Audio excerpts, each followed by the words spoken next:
Okay, so hello and welcome everyone to New Moon 2021 Cycle 7. So this is going to be our second stream for this tournament, and obviously a special welcome to all of the new players joining us from everywhere. Today I'm going to be your host, playerzero, and this is our second stream, but worry not. So we have plenty of exciting matches to show today and potentially a lot more, so stay tuned. So before we start, I'm just going to briefly explain what is New Moon, how it works, and how you can join. So New Moon is our weekly round-robin tournament. The main difference between this compared to normal tournaments that people might be more familiar with is that this happens throughout the week. So you can play your matches at any point during the week, and that will make sure people can more easily play without being constricted by specific schedule or anything like that. So this week was the final New Moon week, which will bring us on to how you can join for next week. Next week is going to be starting our second Blood Moon for the week. So Blood Moon is a special variation of New Moon, which instead of it lasting for 1 week, this is going to last for 3 weeks. So it has 2 stages. The first one being the round robin stage, where it's similar to New Moon, it just lasts over 2 weeks. But the main difference is that the results from this round robin stage will go into the top cut bracket stage and decide seedings for that. And from there, the winner of Blood Moon will receive the Moon Master role, which is a special role for the last Blood Moon victor until we have the next Blood Moon. Sign-ups opened 2 days ago and will end today. So if you want to join, then make sure to head into Discord and use exclamation New Moon for all the information about how you can join. And before we introduce our commentary, I do have 2 announcements to make. So we very recently broke the 5,000 Discord joins, which has been very high. So that is a very big milestone to reach, and everyone has been joining. Everyone has been joining into the community, and all the new players are more than welcome. We're all looking forward to see how you're going to adapt and maybe change the scene. Who knows? As for the second announcement, just while we were in the starting soon, we're in the starting soon music preparing for the stream, Obese Skydiver donated $500 to go into the N1GP Ko-Fi. So thank you very much for the very generous donations. All of the donations made to the N1GP go towards maintaining the N1GP server hosting costs, and obviously we do have some plans coming up. So hopefully we have exciting things coming up soon. So make sure to keep an eye out on that. All right, without further ado, I'm going to be introducing our commentators for today. Welcome to the stream, Eurasia and Symes. Yes, hello, this is Symes here. The stream yesterday was amazing. There was a lot of very hype matches, and so we're going to be seeing even more of that today. Hey Symes, can you get me the combination to the N1GP? Oh wait, are we on? Yes. Hello everybody. We are here for the Blood Moon. Yeah. It's good to see you all. You're back once again to watch people destroy themselves for our personal amusement. Is that right, Symes? Yes, 100%. We are going to watch these Megamans fight to the death. Yes. That's what we're gonna do. We're not talking about any combination to the N1GP safe or anything because of a recent awesome donation. Nope. Are you ready for this, Symes? Yes, I am. Are you ready, Eurasia? Yes, I am completely ready. Let's do this! First match, Rocku versus Maple.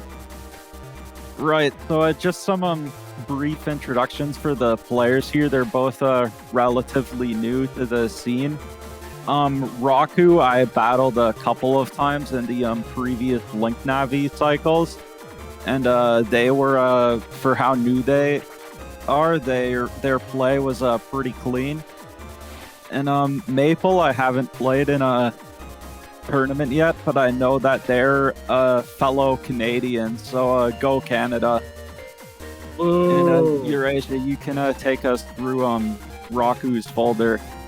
Yes, Rocku's running the V code, which has Super Vulcan. Generally a staple if you are planning to use Beast Out, as Beast Out grants a plus 30 bonus to non-dim normal chips, which is fantastic for Super Vulcan as it has base 20 and it hits 10 times. So Beast Out plus Super Vulcan equals 500 free, basically 500 damage standard chip right there.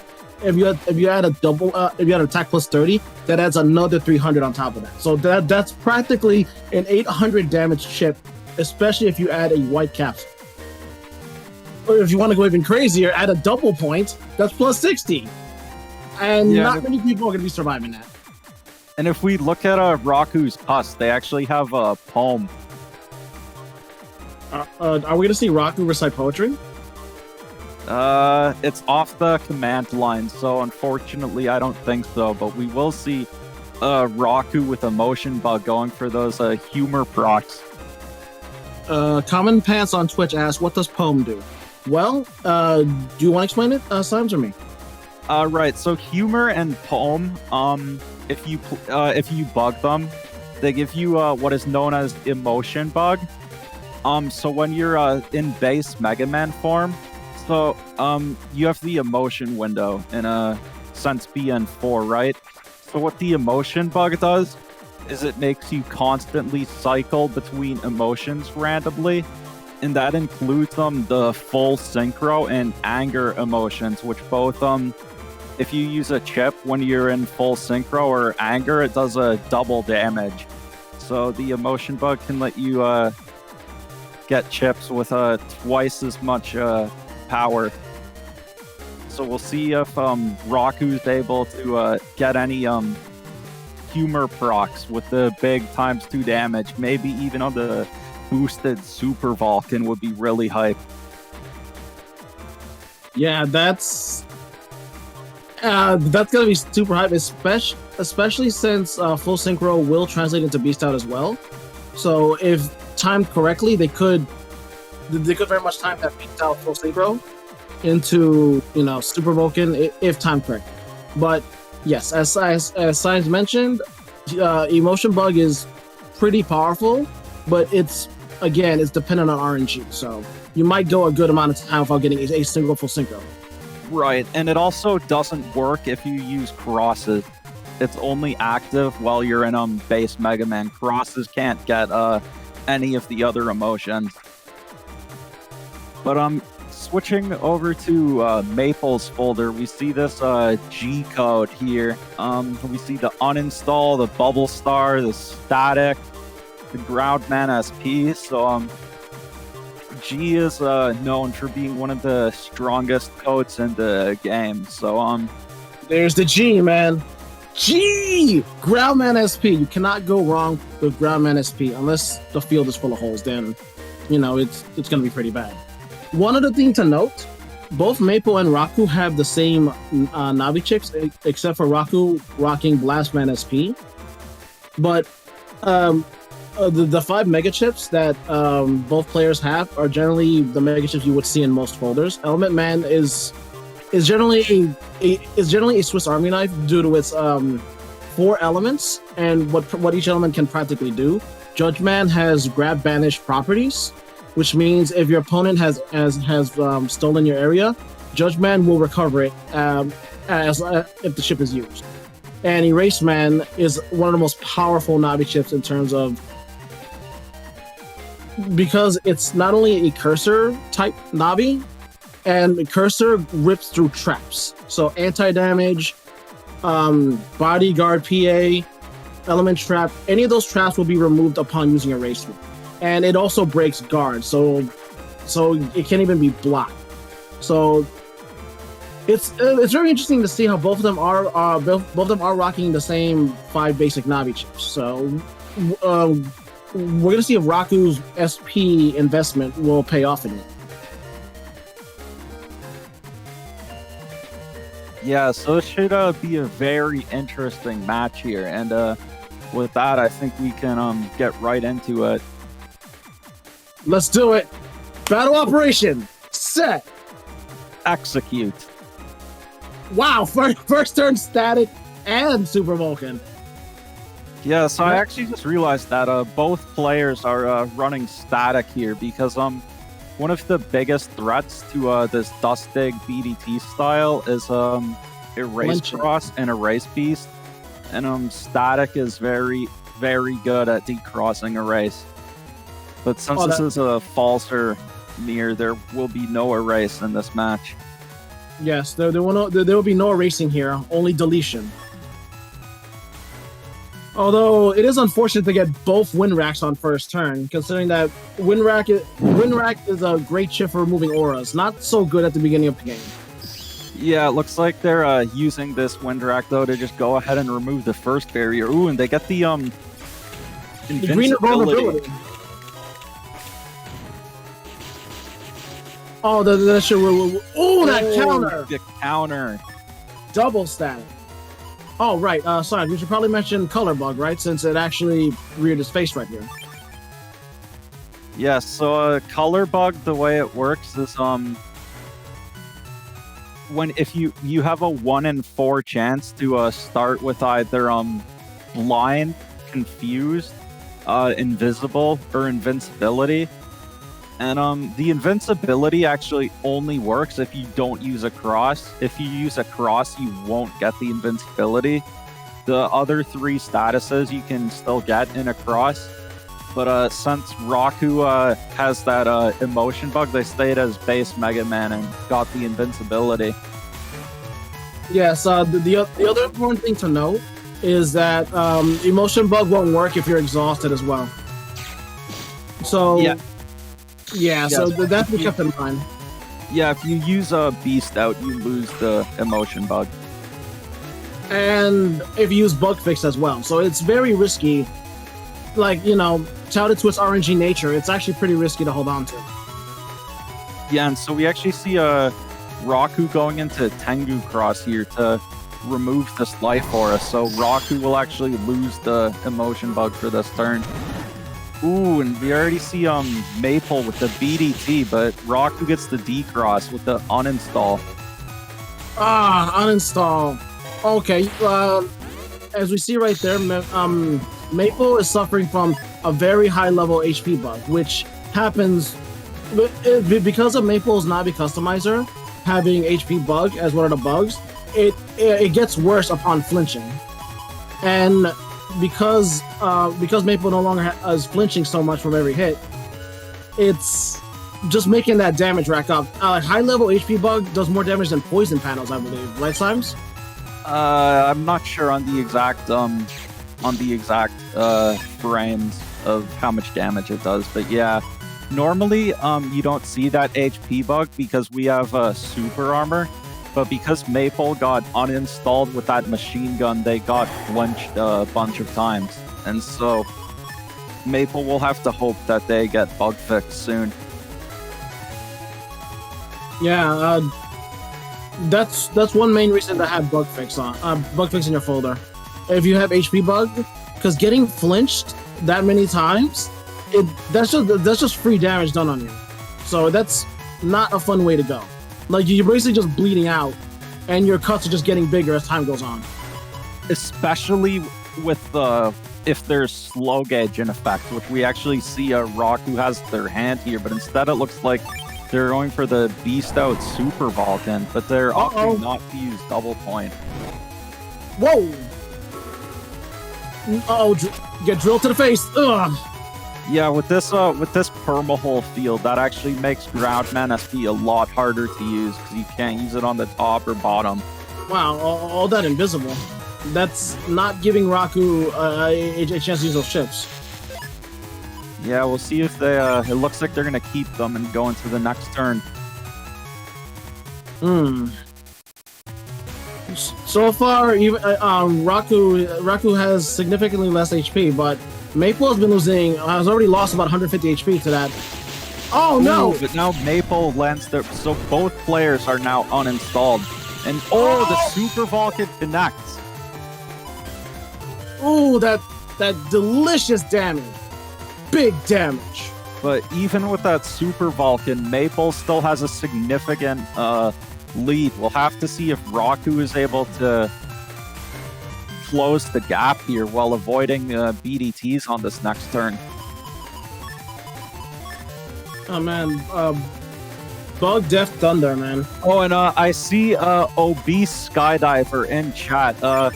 Huge thank you to Obese Skydiver in chat for their very generous donation earlier. playerzero already mentioned it before, but now I see them in chat, so big thank you for that.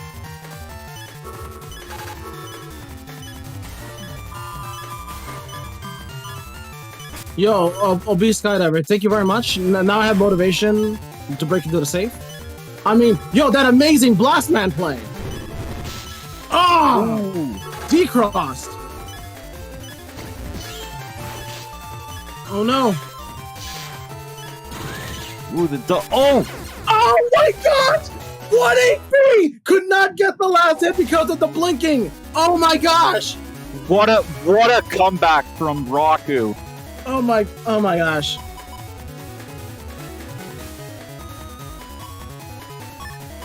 That was an amazing turnaround. That just went back and forth so quickly. Rocku the madman, but do not count out Maple. That was just the first round after all. And Rocku gets that invincibility from the color bug again. The RNG with color bug is very favoring Rocku so far. Oh yeah, that's fair. Like green vulnerability. Wow, twice. Oh, what? That was fast. The turn 2 BDT from Maple though. And slow gauge is already in effect. This could be a very so many hits. Oh my gosh, Maple had like 4 times right there.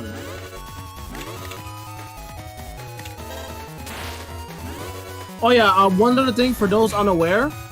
Oh right, shield. Shield is a good counter to Bug Death Thunder, but it can be uninstalled.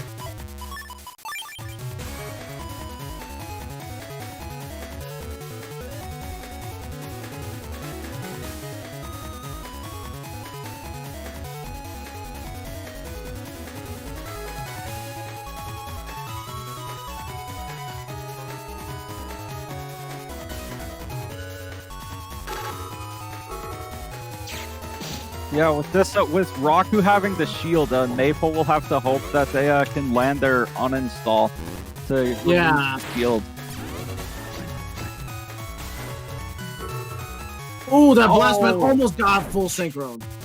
Just missed getting the ×2, but blocks both those BDTs. But meanwhile, Maple's firing off their statics of their own.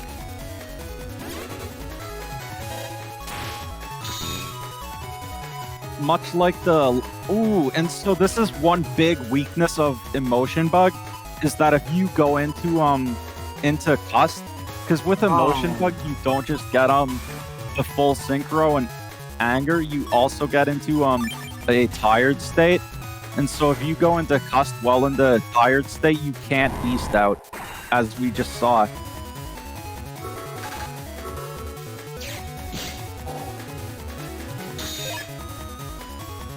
But Rocku using their full Cust here, and now they get back into the Cust screen in a normal state, so they could beast out here if they want.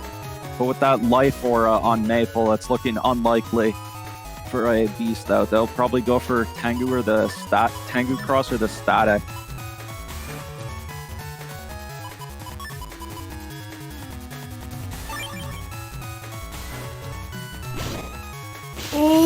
Uninstall the bubble. Using that machine gun was actually a mistake from Maple because it broke Rocku out of the bubble, so they didn't. Oh no, the static woofs.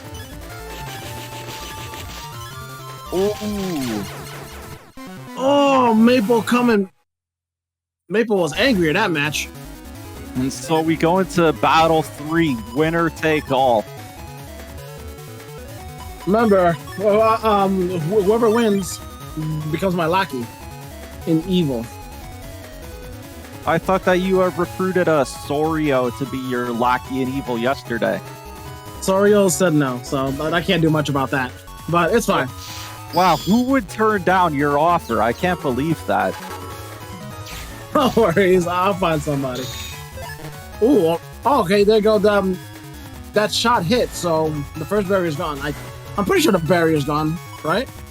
Ooh, Rocku had Blast Man SP on that Yeah. last turn. It looks like they're thinking about just giving it up. That would be very unfortunate to already lose Blast Man SP to the Invis and Full Cost from Maple like that. Yeah, that's rough.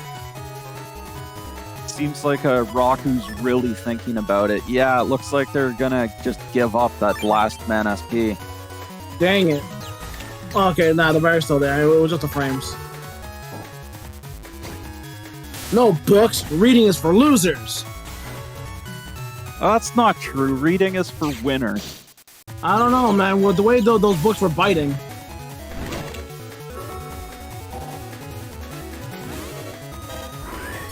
Oh, that was close, but that left where it was gone. Ooh, angry. This is the chance. They used the machine gun here to get the instant D-cross. But I think Rocku needs to save their wants to save the machine gun for when they get uninstalled. So it looks like they're just going to use this Electragon here, which is still 300 damage. That's not bad. Not bad, and it's hard to dodge too. And they put a white capsule on it, so it will paralyze. Yeah, the drugs are good. Oh my gosh, big damage! And I keep forgetting, Electragon breaks panels. I mean, cracks panels. Sorry, cracking and breaking are two different things.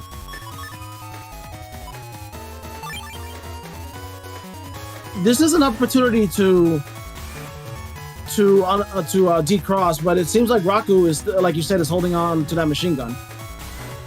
Yeah, I think that machine gun might be the only chip they have that they can use with their uninstall and G code, other than a Windrak maybe. But Windrak uninstall is a pretty. No, you're right.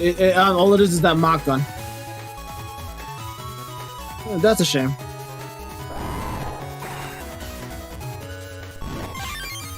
Oh no! So that bubble bar was actually a counter hit, but so we saw there Rocku very briefly got a full synchro from the counter hit, but then because of the humor bug, that is one problem with the humor bug. If you get counter hits, you can just lose your full synchro like that. So that was pretty unfortunate. But we see Rocku's now got a BDT out on Maple's field.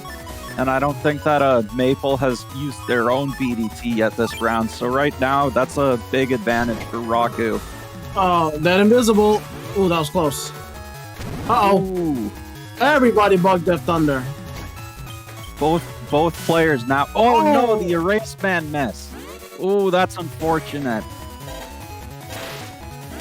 And so we see now both players firing off their BDTs at each other. I love a good BDT mirror. Yes, BDT versus BDT. We've evolved past PvP. It's now BDT. If I were Maple, I might think about going into Tomahawk Cross, but they also have Shield, and I don't think Maple has used uninstall yet. That is a good point. If you cross, you cannot use shield anymore. That is a good point. Well, we should probably mention that. Oh, okay. Wow, what was that? Both players have damage go off. Both players are now uninstalled, but we see Maple with a sizable HP lead. Ooh. I don't know if Rocku tried to back me that. But we do see that double point static, and we see the Super Vulcan. That is 800 damage if that lands. Right, and since Maple is uninstalled, Rocku doesn't even need the white capsule on that Super Vulcan because unless Maple goes into ground cross, it will flinch. This could decide the game. Oh wow! Super armor. So this Super Vulcan Oh no! All right. Wait. I don't think Maple used so the way static works is its range is determined by how many bugs you have, and after you use a bug fix, the static. Oh, can they make it to Quest? Oh no! But the Maple has been firing. Oh my gosh! They need to pick the invis before this area. Oh, this is gonna be so close. Oh my gosh! Can Rocku manage to avoid this buster shot? Oh, this is gonna be so close. This is so close that it's violating social distancing. I can't believe this. Oh my gosh. I'm not sure if Rocku can... Okay, we'll see. Oh, the beast over from Maple. Oh, the Muramasa. Beast Muramasa? Oh my, I've never seen that before. An over beast Muramasa? Holy Toledos. That was unnecessary. Rocku only had 1 HP left. You didn't have to finish them off with a Muramasa. That was cruel and unusual punishment. No, it's about sending a message. If I'm going beast over, I'm going all out. And Muramasa is about as all out as you can get because it's the highest damage standard chip. That is, oh my gosh, I did not expect that from me. Oh, that literally was a good game though. Like that was, both players did amazing. It was down to the wire all the times, all according to Kick. What a opening match. I can only hope that all the remaining matches in the stream are this hype. No, if yesterday was any indication, they probably will be because everyone playing are wonderful, awesome players. So if, as a quick reminder, joining these tournaments and playing Bannerwalk Online has never been easier. If you would like to learn more, we have a link in the chat for the N1GP Discord. Join up, have fun, delete each other.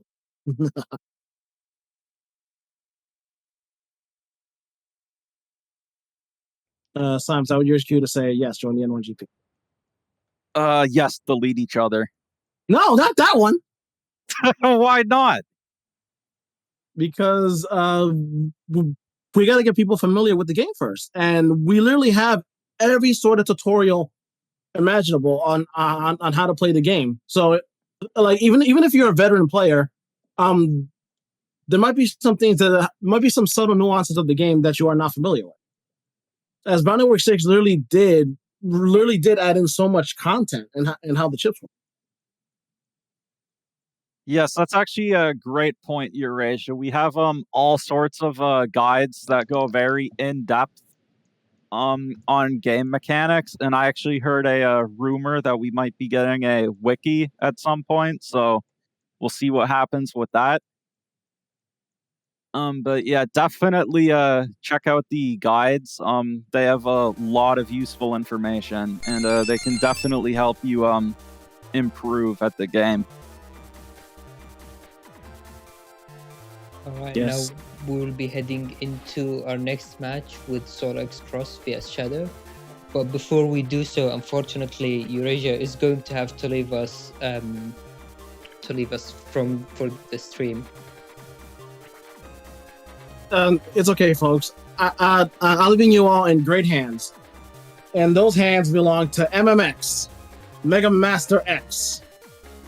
Hello, ladies and gentlemen. MegaMasterX here, and thank you, Eurasia, for your amazing, incredible, analytical, fantastical, magical commentary.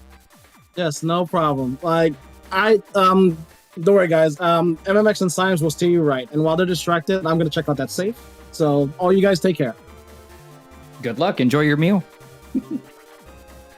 Yeah, so welcome to the stream, MegaMaster. Hey, thank you for having me. I'm looking forward to some nice, clean Battle Network gameplay today. And speaking of clean Battle Network gameplay, let's take a look at the folders we got. We got SoulXCross versus Shadow. Both players have been in several events before. What are your first thoughts when you see these setups? Well, I know that Shadow has usually played Falzar, but I noticed that this time he's trying out Gregor instead. So I'm very interested to see the Shadow Gregor setup. I'm also seeing, let's see, we've got Muramasa on both of these folders. So there is very high potential for some explosive turns on both of these. Also flipping over to take a look at the Navicuss setup. Both of them look to be playing fairly aggressive, both using Rush. So they're going to have to deal with that pretty early on in the battles, more than likely. And I really like Shadow's code usage here. It seems a little bit across the board with the Risky Honeys, but I'm pretty sure that Shadow's folder strikes me as one that's more combo focused. So it's going to be very execution heavy, especially in Gregor. So this is going to be a knockdown, drag out match.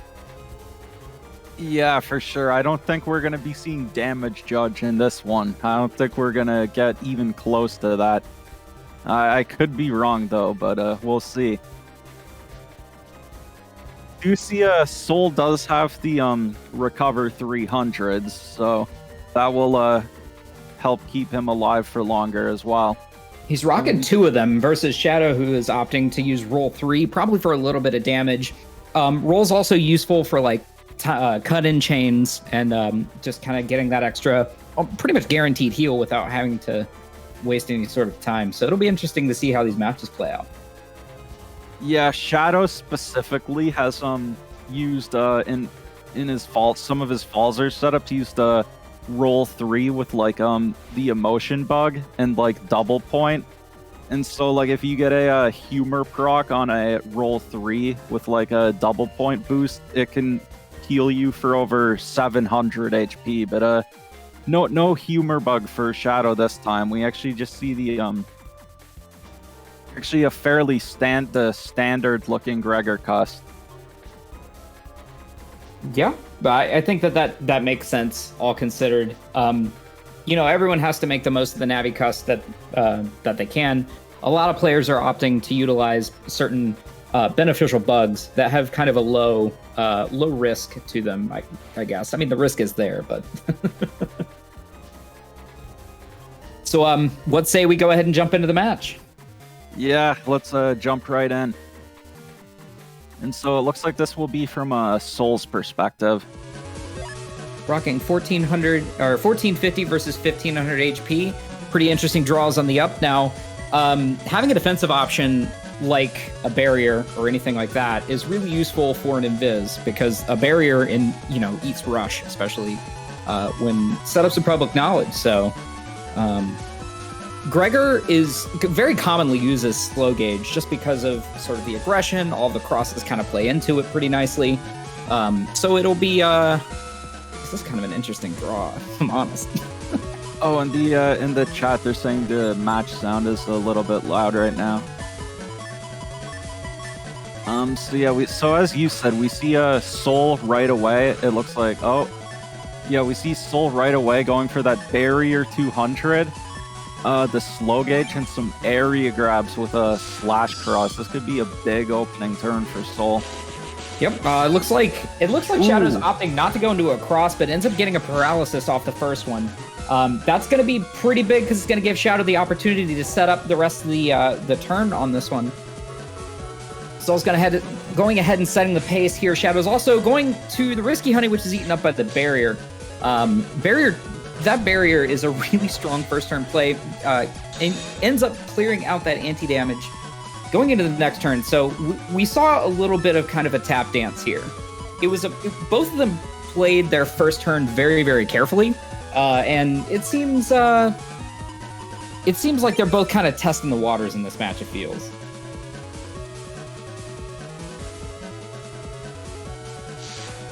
So we see Shadow going into SoulXCross here and going for the Tengu Man, which will remove that barrier. Meanwhile, Soul counters with the Erased Man.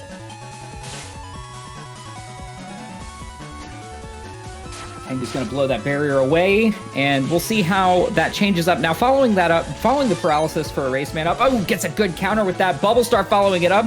Double damage on the charge shot. Soul was not able to get anti-damage down in time. Actually, for that. I think Soul actually mashed out of the Bubble Star just in time to only take the normal damage. Ah. But we see both players actually, this is very close so far as we see. There's only a 30 HP difference between the players. So this could really this is anyone's game.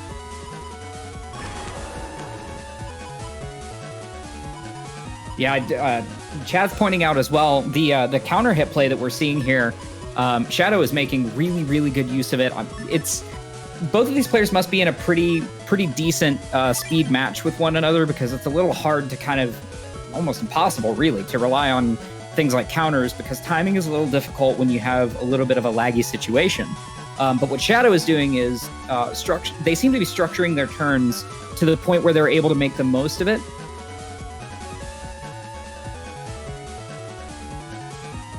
But able to capitalize that. Both players going into the next turn 3, with both beasting out. Judgment's going to be down. It is going to get some area back, and it's not going to get the paralysis, unfortunately. As Soul was able to get the quick footwork. Colonel Force is out. Soul didn't step back, so the Judgman wasn't able to get that area back. The paralysis is there. It's one hit, and Soul closes it out for the first match of this round. The first round of this match. Yeah, we saw Shadow there with the Colonel Force, but with only 2 columns of the Colonel Force, so it just wasn't enough damage. After Soul landed that Muramasa. Yeah, we were talking about it at the top of the match, that these folders are structured to do that kind of thing. They're both meant to be able to get that, and Muramasa is a fantastic chip to close the gap really, really quickly. Yeah, it can do a 500. It's one of the it's probably in terms of raw damage, the strongest standard chip in the entire game, at least if you don't consider like any boost. That 500 damage is huge if it connects. And we see Shadow with the Risky Honey counters once again. Both players trading slash charges. It makes a lot more sense. Risky Honey, because multiple bees come out of the hive, it makes a lot more sense that that's used kind of as sort of a bait for a counter hit, right? Because the bees attack individually, if I'm remembering correctly. And so the window for their attack is a lot wider than a single hit chip like a sword. So we'll probably see some more of that. Now, it looks like Soul's switching gears and going for a lot more of an aggressive turn. Unfortunately, that Judgman is a little poorly timed. I think he might have jumped the gun on it a little bit. The grab, or the wind rack, was really a strong way to open that turn. Helmet Man is down. Volcano panels are going off, and we're going to see that sword charge. Now, that sword charge is an effect of SoulXCross. SoulXCross is able to charge those up and ends up getting the counter hit again with the Risky Honey. That is now Soul gets a counter of. We're just seeing both players. The HP is so close once again. This is actually a crazy match. Both players dancing the dance of defense and offense, almost in complete lockstep with one another with how they're using their chips. Shadow opting to go into defense with an anti-damage reinforced with a life aura. Soul going for area grab now, thankfully. Oh, ends up getting the wind rack. Both of them had a wind rack ready. Judgman's out, going to reclaim those panels as well, but Soul has an area grab ready to go. He's probably going to fire it on a TFC. Yep. Yeah. Now, Tenguman is going to blow. Shadow. It's going to be super rough. Anti-damage is down 10 HP to 15. Who's going to close it out? Ooh! 1 HP. For a buster. 1 HP left. What a match. that was I'm honestly, that was some really solid Battle Network gameplay. It really was. It just goes to show that using your regular pea shooter buster is valid, especially in the later stages of a match.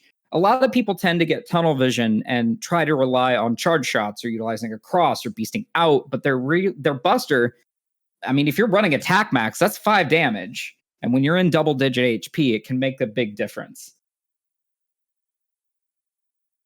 Yes, late in games like that with both players down at very low HP, P shots can make all the difference.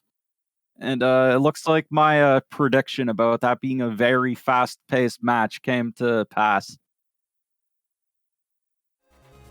And so that was a great match, well played to both players.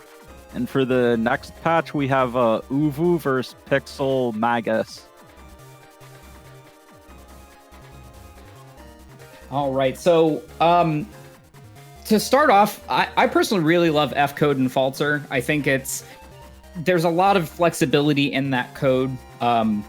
Also, it's just one of the stronger ones. Now, I'm noticing here that he has VDOLs on tag. That's an interesting. We haven't seen much VDOL play. We've seen it in a few cycles, but it's pretty uncommon. Looking at his Giga, the base anomaly, I think Uvu might actually be going for the Darkness PA. That makes sense. But I'm also noticing Pixel Magus opted to take up some extra Navi cust space for Gig Folder. So not only is the accessibility of Bugcraft under there, but they also have access to that PA as well. Sanctuary, there's some really solid defense in this folder too. But it kind of feels like the needle is heading more towards utility more than aggression for this. Yeah, so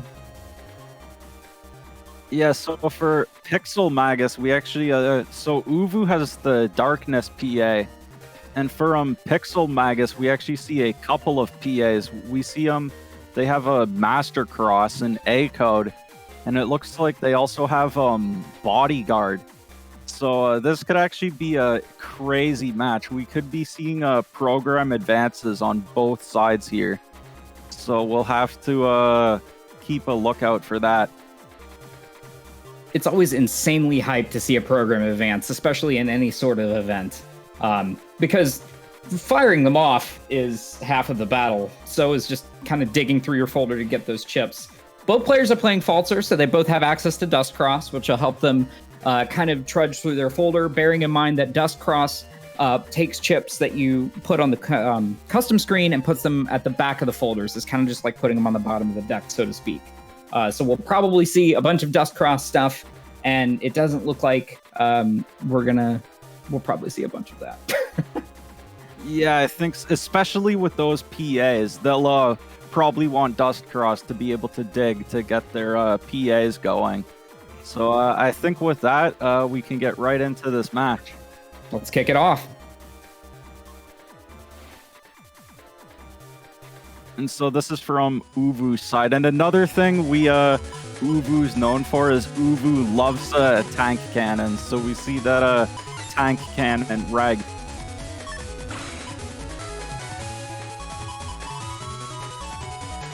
Blastman 2. These are some... Ringlog and F-Code is an interesting tech choice as well.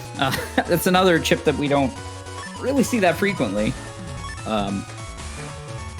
Looking like an all-star setup into Dustcross.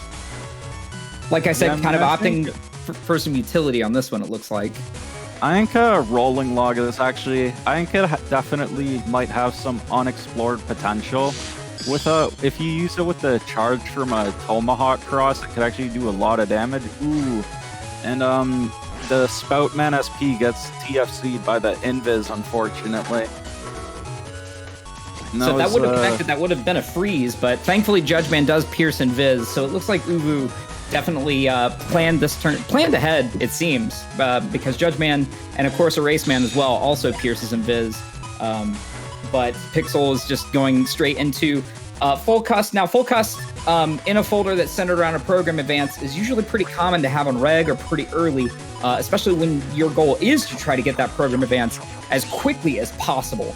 Now, of course, with your opponent, they can just hit the OK button and keep the chips from the previous turn, but it sort of breaks up that pacing, you know?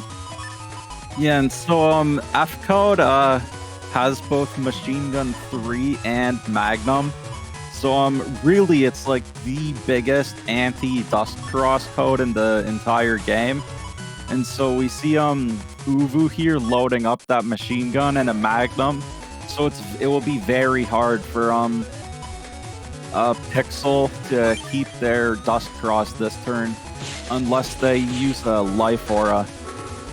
Yep, and of course waiting until the end of that machine gun to drop the anti-damage is really smart. A lot of people tend to kind of mash that in response, but cursor chips do erase those the trap chips. So Erasement is going to decross on that, but Uvu does get the value out of the Magnum there. As soon as Pixel moves there, they're locked on that back row, and now Uvu can take full advantage of that situation. Oh, and it looks like Uvu's loading up that tank cannon. Let's see if it connects. With Pixel locked in the back row, it has a very high chance to connect this turn. So, and it looks like Uvu's also deciding to stay in as base Mega Man. Okay, I think Pixel going into Aquacross is really smart here because that charge shot actually inflicts that freezing status, and under fast gauge, it basically gives you one-way ticket. Boom! The tank cannon connects. Sanctuary right before the turn ends, thankfully. That could have been way worse, but the tank cannon's hitting is super satisfying. So Uvu has about a 390 HP lead, but with those two PAs in Pixel's folder, that could very easily be reversed here. Area grab is down, so that's going to give Uvu access to a free Sanctuary panel. Another Magnum is down. That is going to crack the back panels, so Pixel can't continue to camp the back row. Oh, ends up getting a counter hit right before the next turn. Ouch.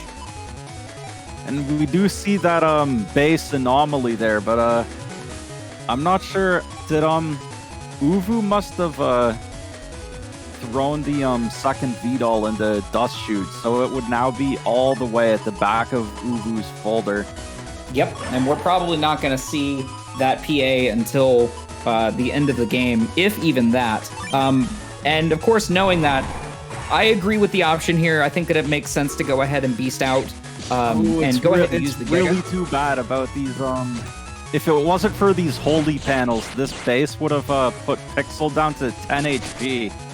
Those holy panels really saved Pixel there. Oh, the Guardian. Ooh, okay.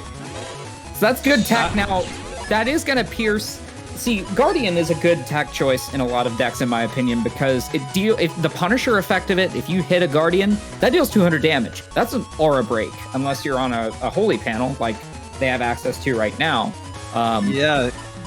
If I was Uvu, I might be considering that, but it looks like instead they're going for this VDOL Magnum turn, which is interesting. They could get with VDOL and Magnum, you could hit the VDOL and the other person at the same time. Ooh, ends up breaking the chip. That is immense value out of that Magnum. Very well timed. That was a great play by Uvu. That was very smart. That broke their trap. It hit them, and it also popped the VDOL. The Sanctuary panels. All in one shot. That was insane value out of a single chip.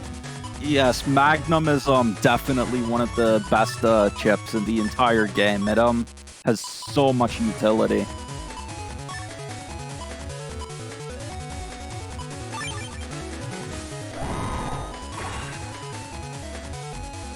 All right, going into turn 7, Bug Death Thunder is up. I think this is kind of a the Lil Boiler. You don't see that too often.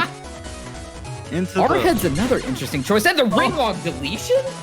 What? So the way rolling log works is it actually lands lands one panel forward. So as we saw there, it actually completely skipped over the Guardian.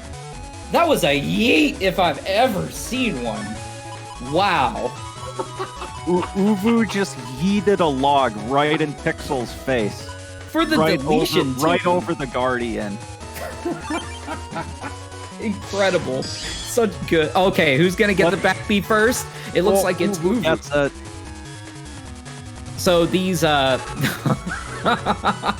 oh man, almost an exact mirror of the first part of the turn here. Both of them picked pretty similar hands. Although Uvu just yeets both of those cubes right through the first barrier.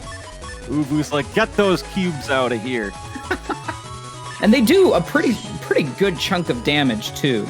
Of course, for those who aren't aware or haven't played Battle Network 6, a lot of crosses have an extra special ability, and Dust Cross has the ability to press back and B and basically suck up Kirby style any sort of objects that are on the field. So like rock cubes, guardians, little boilers, like we saw in the last match, and then shoot them out. I don't remember I think the limit is 5 objects, or is it 3? I can't remember. There's a limit to how many you can suck up with it though. Yeah, but I don't think we see that. And they do 200 breaking damage, so they will decross slash. Not to so this is the second time that Uvu has landed a paralysis and then immediately followed it up with a tank cannon. Quite the finesse, really. And Pixel, to be completely honest, Pixel is doing a really good job of staying on the defensive too, getting really good mileage out of the sanctuary panels and field control as well. Yeah, so one thing that Soul noticed before is that Uvu seems to have a much higher win rate in any round where the tank cannon connects. If the tank cannon connects, Uvu has a much better chance. I don't know what it is. It's just there's Soul in chat. It's true. As soon as Uvu lands that tank cannon, you're in trouble. It's the psychological damage. It's there. We're seeing Pixel getting the decross off of that, but not before that grass seed is there. A perfect response to a sanctuary, all considered. Going for that. Now that does get rid of Pixel Magus's trap as well. Both of them are just bustering down, waiting for the next turn. They're still under fast gauge, which is why these turns are going so quickly. But back to what we were talking, I'm pretty sure that the tank cannon is just psychological damage. Because, I mean, it's this giant cannon that just blasts you it's so intimidating. And if it hits the back row, it makes the entire screen shake. Like, who wants to go up against something like that? Right. So we did see a pretty... This is going to be an interesting turn. Oh, going into Tengu Cross as well. Recov 300 now. There's the V-Doll going back. The curse one. A light flick on the forehead there. Life Orb right before the next turn. Now, with Pixel in Tengu, all Pixel has to do is back B and the aura is toast. Just one V-Doll short. Uvu, needs one more V-Doll for that Darkness PA. We did see Pixel use a V-Doll in the previous turn, so we know that is not accessible to Pixel right now. Judge Man's up. Now, TFCing into Judge Man is good. The paralysis is going to help, although Pixel is going to get that heal off of Roll as well, which is going to help kind of widen the gap just a little bit. Magnum. Yeah, the problem with this Magnum is it will destroy some of the grass which Uvu set up, but Pixel for some reason is standing on the grass. Oh, still no V-Doll. That's unfortunate, but we do see that rolling log again. We'll see if Uvu decides to go into Tomahawk Cross to use that rolling log. Oh. All right. Now, Pixel going into Tomahawk Cross in order, most likely to take advantage of the... I love the little rolling log animation, just the shrubby that appears and like barfs them out. Now, of course, part of Tomahawk Cross is that you get passive healing 1 HP every so often. It looks like it is time. It's time. Now, he's going to have to break that aura before he drops Darkness. He's going into a Tengu Cross to just blow it away. I see. I didn't see the cross. And using Darkness to combo with the Lil Boiler This is what if the this is an insane combo. If this connects. I'm no weatherman, but this to me looks like the perfect storm. Oh my god. 300, low boiler's there! Darkness is down! He got it! Oh my goodness! That boiler is going to go off as soon as this PA completes as well. That's a 700 damage Lil Boiler. And there's nothing that can do about it. That was clean. Uvu the Madman. That's a hot coffee pot. That is indeed an awfully hot coffee pot. That is honestly insane. That just everything was perfectly executed in that one. Uvu, well done. Very well done. And Pixel did an incredible job as well, trying to keep up with the pacing of that. So I definitely do want to commend Pixel Magus as well for putting up a solid fight against Uvu. Yeah, it was unfortunate that we didn't get to see the Master Cross or a bodyguard from Pixel, but that combo from Uvu, that the hot coffee pot combo. It's you really can't beat it. And of course that it's just really a testament to the dynamic nature of some of the program advances in this game. A lot of PAs have special extra abilities that can synergize with other chips in the game. And do things like we just did. So pretty phenomenal work, all considered. Yeah, and I see playerzero in chat. Yeah, that's officially the new name for that combo, the hot coffee pot combo. I don't want to see anyone calling it anything else from now on. That's its name from now on. Uvu is a madman for that one. But well played to both players. That was the first time I've seen a Pixel, so that was a pretty good first showing for Pixel, and I look forward to seeing them continue to improve as well. Agreed completely. While we have a little bit of time before we start discussing the next match, I want to take a few moments to welcome everyone who's joining us for the first time. Welcome to an N1 Grand Prix stream. We're a competitive Mega Man Battle Network 6 community. And if you're interested in getting started or learning more about Battle Network, you can join our Discord at discord.n1gp.net. That'll take you directly to our Discord. We have all the resources, 100% save files, everything you'll need to get started with Mega Man Battle Network 6 PvP. So if this looks interesting or you want to dip your toes in and give it a shot, our community is more than happy to show you the ropes and give you time to build your folder up and strategize with you. We have rooms for strategies, matchmaking. We have really good memes. Well, most of them are good. We have good memes and tons of people here ready to play at any time. So if you want to join us and learn more about Battle Network 6, again, you can join us at discord.n1gp.net. And there also is a trading card game. Thank you, Flippin' Potato, for reminding me. I've got to do my matches at some point. But Yes, as MMX said, the N1GP is a very welcoming community. There's always people that are around to help new players get set up. And we have the strategies channel where people can ask for help with their folder. And so we always have people that are willing to help people with their folders and get into the game. So absolutely. Don't be sorry, go ahead. Yeah, the N1GP is definitely a very welcoming server for any newcomers. But with that said, we still have more great matches lined up for today. And the next one will be Nonstopmop against Pie Burritos. All right, let's take a look here. G-Code Falter. So good, so good. Now, it looks like, at first glance, Nonstop has stacked their cust with a pretty heavy amount of HP altogether. And of course, charge max as well, but the risk of the exchange for that, you don't have access to like attack max in exchange for the extra HP. But Nonstop's folder looks to be focusing more on potentially a Poison Pharaoh play. You've got area grabs, panel grabs. You have, of course, Poison Pharaoh, which is 2 Poison Seeds and Anubis. And Slow Gauge, which is interesting for a Falter build. So it looks like Nonstop's folder is pretty much centered almost entirely around Poison Pharaoh. And the long game because of Bug Death Thunder as well. Yeah, and going over to Pie Burritos build, this is a very familiar looking build to me.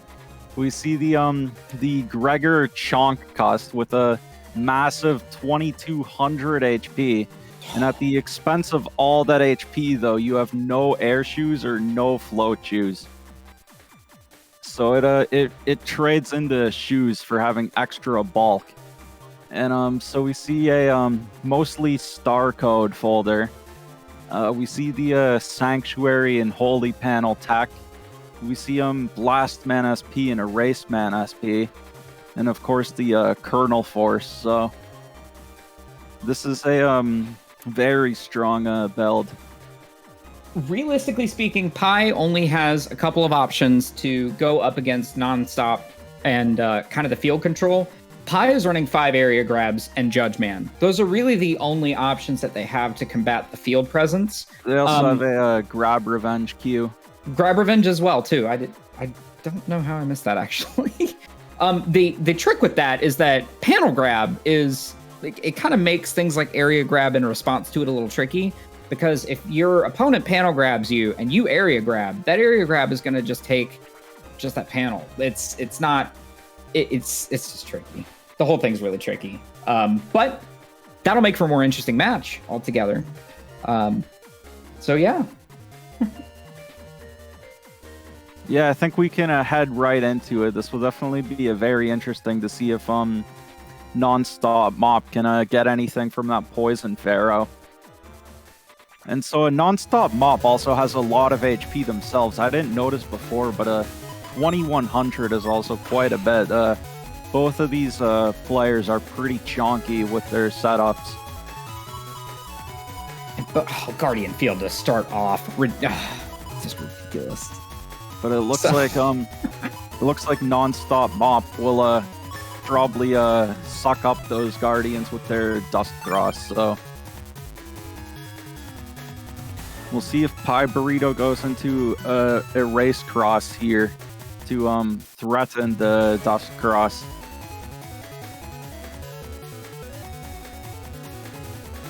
Customization going through, the Mega Men are staring each other down, and it looks like Pie's going into Charge Cross, which is a pretty interesting one. So Charge has the added ability of having a short window of invisibility after you fire off Charge Cross's charge shot. So that's useful for it's tough to time because the window is very, very short. But it's possible to get some good value out of it for sure. And so we see a Nonstopmop. Oh, there it is. There's the BDT. But so Charge Cross actually counters BDT with the charge tackle. It's fully invincible, and it can just. What I would have done here if I was a Nonstopmop is I would have gone. Oh, they also have Warp Bug. Oh, Warp Step, yeah. We'll see if they get their. But yeah, the problem with it's interesting that they're already using their Element Man here instead of waiting for Pie Burrito's Sanctuary. But I guess they do also have Poison Seeds, so... That was a really good TFC. Going Barrier in response to Element Man was really wise, I think. But, you know, with Nonstop having Warp Step, they're pretty much locked in those 4 corner panels altogether. Let's see if Nonstopmop can get their Bubble Stars here to decross this charge. Otherwise, it's going to be very... Oh, Okay. just a bunch of statics. But unfortunately, those statics would have been very useful if Pie Burritos had gone into a race. Oh, actually, it looks like they don't have any bubble stars. That's interesting. They have static machine gun 2. Uninstall and ground man. That's their only G code. So this charge cross could actually be quite a problem to deal with. Now that ground man is going to be pretty good if it can crack that holy panel. It doesn't look like it does. But oh no, that sanctuary's gonna miss. I mean, the static's gonna miss. Yep. But that that BDT still destroys the life aura. It does.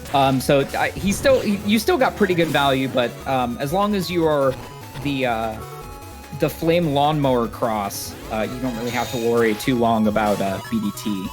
And yeah, we can see there Pie Burritos tackling the BDTs.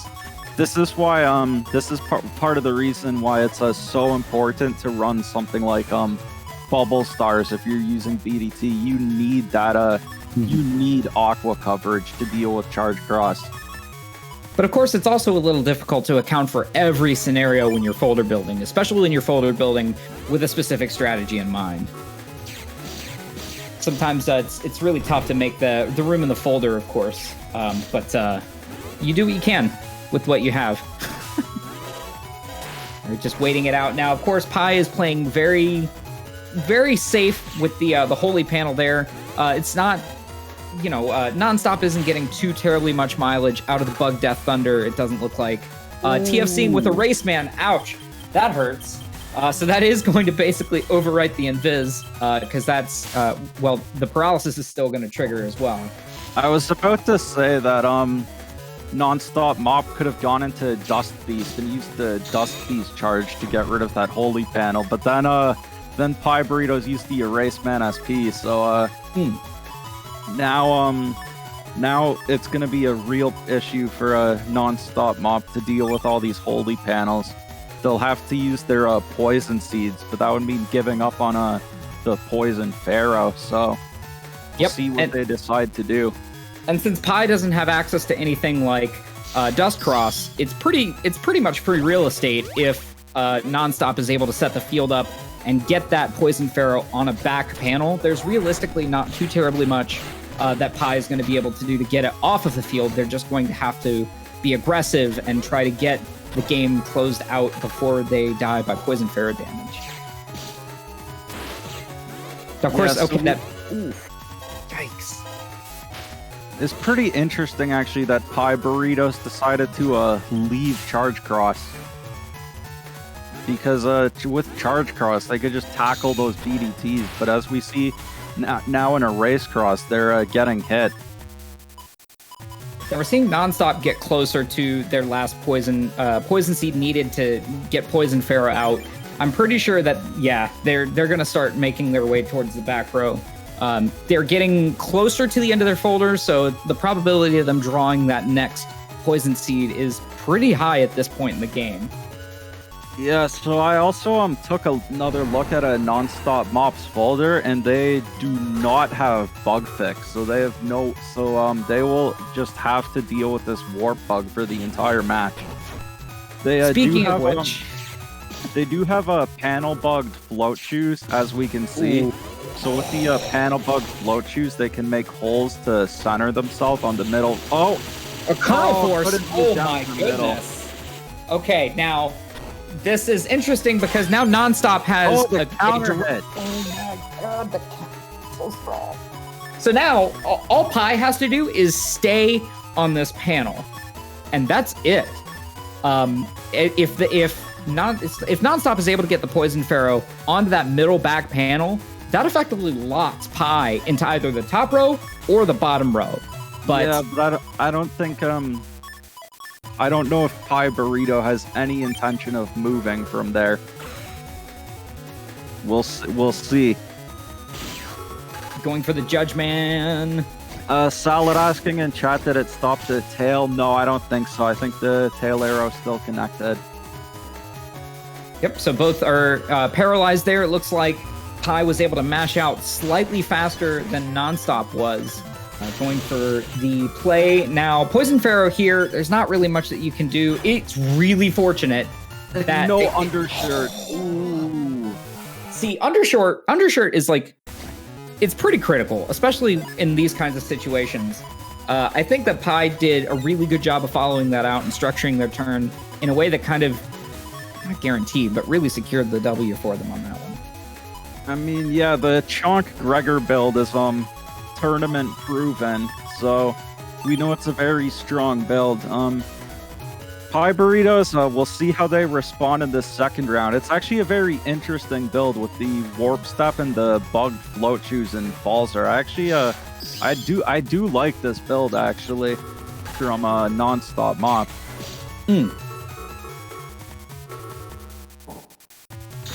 Okay, going into full custom here. Now, they already have just about everything that they need. Realistically, what Nonstop needs now is field presence, right? They're already starting to get kind of further in, and it looks like they already have Poison Pharaoh. So now all Nonstop has to do is kind of focus on getting that advantage, closing the gap, and setting the field up in a situation where they can get the most mileage out of that Poison Pharaoh. But yeah, it looks like they're already going for it here, even without they don't have access to Pie Burrito's back row, so they won't be able to get the back row Pharaoh. Oh, that might have been a missed Element Man. They might have been going for the Element Man elect there, because that would have blocked Pie Burritos off with the no shoes. Now, putting Poison Pharaoh there is smart, but unfortunately Nonstop basically has to tank all of the hits to effectively protect the Poison Pharaoh. You can tell from how quickly the HP is draining down that there's going to be some good mileage out of this, I think. No. Okay, so the no shoes. Oh, both players are trapped right now. Holy moly. Well, Pie Burritos isn't trapped, but Pie Burritos doesn't have access to the bottom row, and Nonstopmop is trapped. But look at how much damage that Poison Pharaoh already did. It's so fast. No, Mop is trapped because that panel is a hole in the back row. But now, this is a keep away turn. So now Nonstop is pivoting to just trying to keep Pie away from their statue that they spent so much time putting together and molding. It looks just like Pharaoh Man. Gotta commend them. Unfortunately, the SoulXCross will be able to destroy it. Oh, no, never mind. Not without the area. The SoulXCross now cannot reach the Poison Pharaoh. Yep. That is correct. And of course, Nonstop is continuing to keep up that nonstop pressure as Pie is trying to kind of turn the tide a little bit, at least. Oh, this is so difficult. Oh, look, it's gonna be down to the wire, and he let it get destroyed. Oh, it's still that he got so much, or they got so much use out of that Pharaoh. Considering that Pie Burrito started with 2,200 HP. Now down below Poison Pharaoh, so Nonstopmop. Poison Pharaoh actually was nerfed in BN6. Wait, I don't think it was destroyed. It might have actually just timed out. Pie Burritos and their cust has Nonstopmop. He has a Buster Bug. So if you got a Buster... Oh, let me explain Buster Bug real quick. So Buster Bug gives you a chance to get a T-shot with the damage of a charge shot. Which can be pretty good in the situation, but pretty good in most situations, but you really have to effectively be lucky with it. And Pie Burritos goes for the Erasement there, but Nonstopmop was ready for that Erasement with the Life Aura TFC.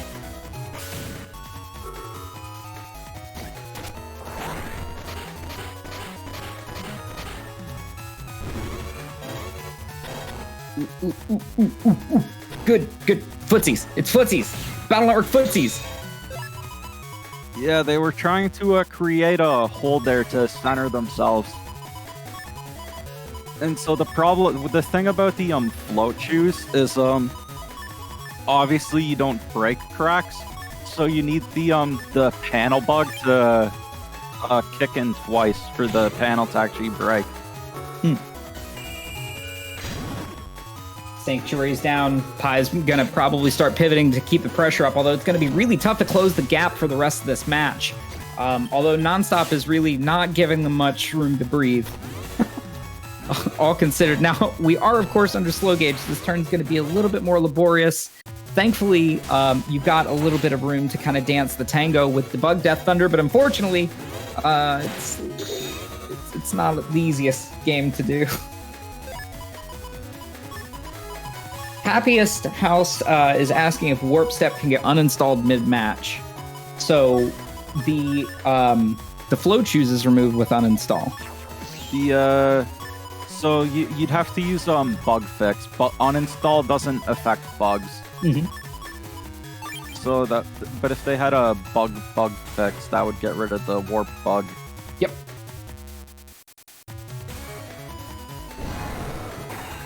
All right, Pie going into Beast Out with the extra crust on the pie, invisible down for defense. So that's unfortunate. So that's gonna end up cracking. Thankfully, only 3 of the holy panels there. They can still get good use out of it. Bless you, Pie Burritos. Sneezing electricity onto the field. Looks like it's going for it again now. That's a little rough. If they would have stepped back one more panel, I think that would have been pretty good, but still getting the erase man. It's still getting paralysis out of it right at the tail end of the turn. So this after this erase man SP, if this is actually suddenly much closer, this can now go, ooh, the uninstall static, but due to the G-Beast, it doesn't even flinch. This match can really go either way right now. This is so close.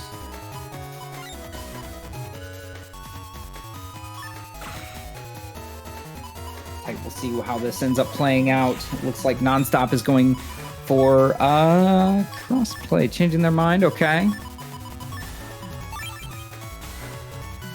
I'm pretty sure it's just a matter of throwing chips away to try to get a little bit further. But although setting up, ooh, the Colonel Force. Thankfully, they were able to get away relatively unscathed from that Colonel Force, I'd say. Because that panel's a whole, Judgment won't return. So Judgment books can only spawn on unoccupied panels. They won't spawn on holes, so this is so close right now. Closes no. out. Ooh. Pie Burritos just unfortunately getting hit by those 2 BDTs. Man, Bug Death Thunder is pretty rough. It's tough. It's rough to play against because you have to contend with your opponent putting pressure on you. The threat of paralysis, it does a pretty good chunk of damage. It's a little tricky, and I definitely agree with HonorNite in chat. The Erase Man SP. That's a pretty clean opening. I think going into Erase Cross right at the beginning of the match is a pretty smart move altogether. Getting decrossed that early and losing access to a cross, pretty big deal, especially this early. Yeah, but we see Nonstopmop going for the Wind Rack and Static, so they'll be going to decross this. And pushing the Rock Cube. That's always funny. Now, of course, for those that don't know, Static uninstall, so clean. So Static has an additional ability with the chip. Depending on how many bugs you have in your Navi customizer, if you have a certain number of bugs, I believe it's 2 bugs. If you have 1 bug, it does 1 column. If you have 2 bugs or more, it does 3x2 static tornado things. Words. Yeah, static is normally pretty tricky to use with a warp step, but Nonstopmop's actually doing a great job still landing the statics even with the warp step, so that's actually pretty impressive to see.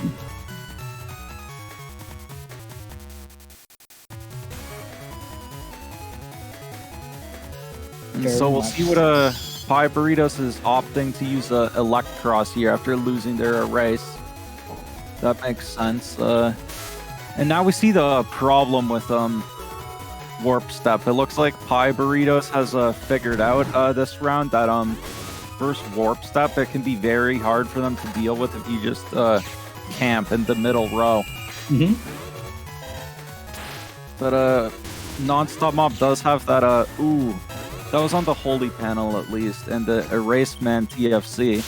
Good response, all considered. Now, of course, they were able to get out just in time for the BDT and trying to make as much use of that Holy panel as possible. Pretty wise in this situation, I would say. This is gonna hit Pie Burritos as soon as the next turn starts. That's actually really bad for Pie Burritos. I think even if they cross, I'm not sure, but I think even if they cross cancel, that BDT will still connect. This is kind of rough. Good pressure all around from both players. Yeah, we do still see Pie Burritos with a pretty significant lead, but getting hit by that BDT immediately cuts that lead down.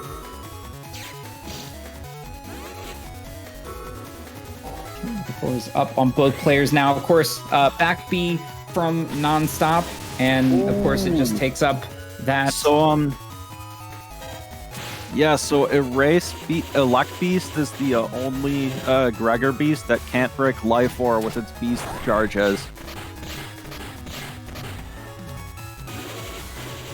And so this is a very this is a very bad situation for Pie Burritos right now. They are quite literally backed into a corner here.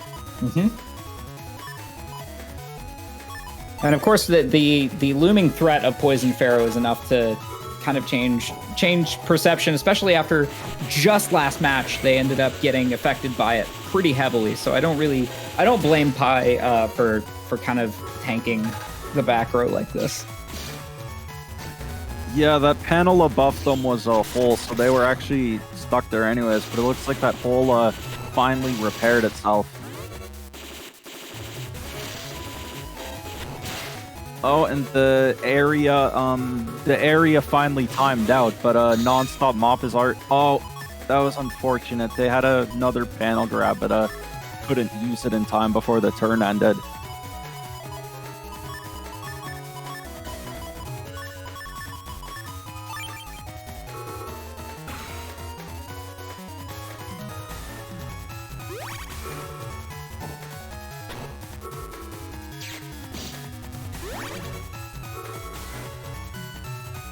Man, Nonstopmop is just playing so well right now.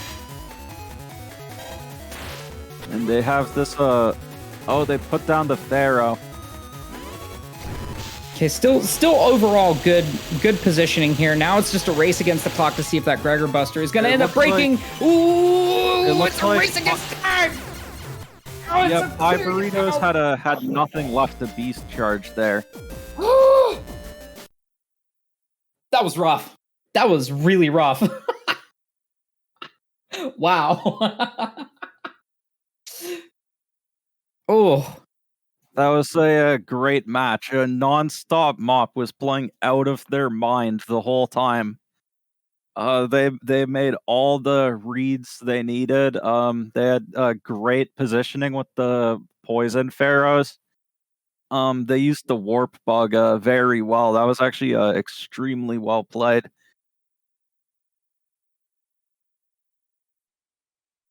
That was a very unorthodox setup. They played it very well in that match, so that was cool to see.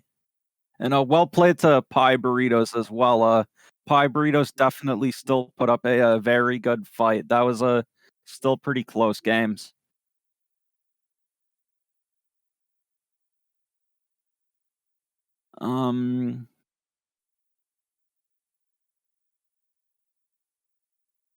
Incredible. Just an incredible match. And I think that it was good.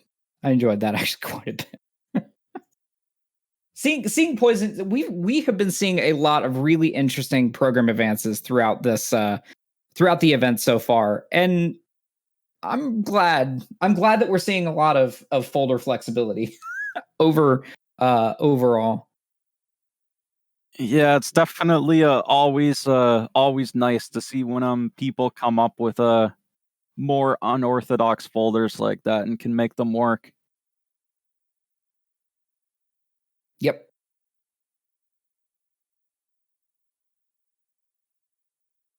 All right, let's see. And so for our next match, we have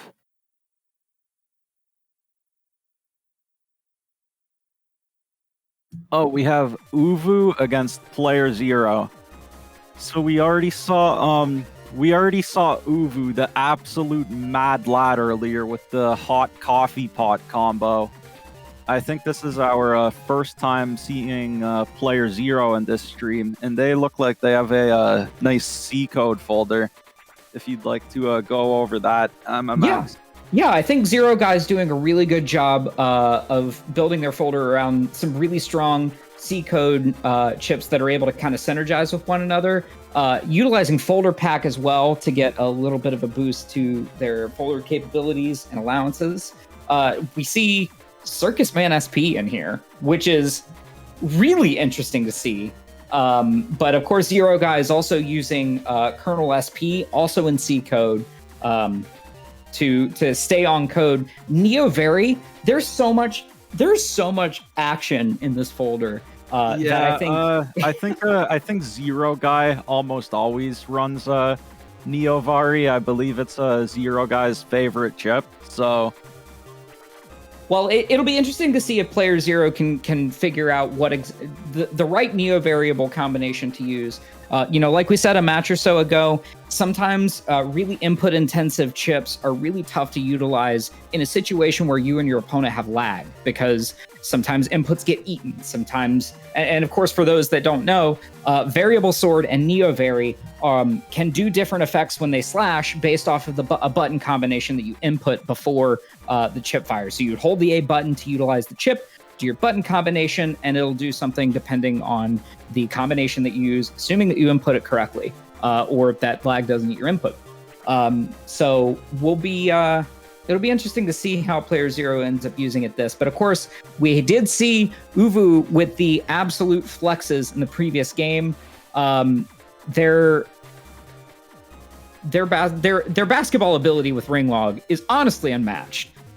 Aura Head as well, we saw that utilized before in addition. So this will be honestly a race against the clock, looking at both of these folders.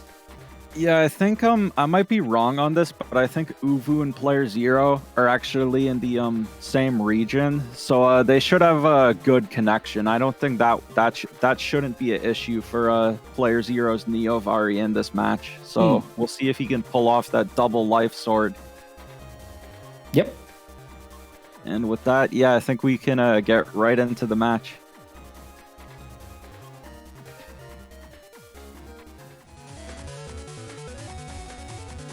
Tank cannon. I will never not get used to seeing that very threatening B code tank cannon in that regular slot. It's just there. Yes, and Uvu does already have a erase man in their hand as well, so they could Uvu could use that to try and confirm that tank cannon. And is that gonna be the play? Erase man into the tank cannon, or maybe this area grab? No, Uvu's going for it right away. Gutsy. I will. It is a gutsy play. Oh my god! Firing a tank cannon and then immediately firing Erase Man just so you get to use. Oh, and it missed! No! Ah! playerzero with the inhuman reactions, dodging the tank cannon at nearly point blank range. Of course, as Symes mentioned earlier, those books aren't going to be able to connect because there are permanent holes on this field.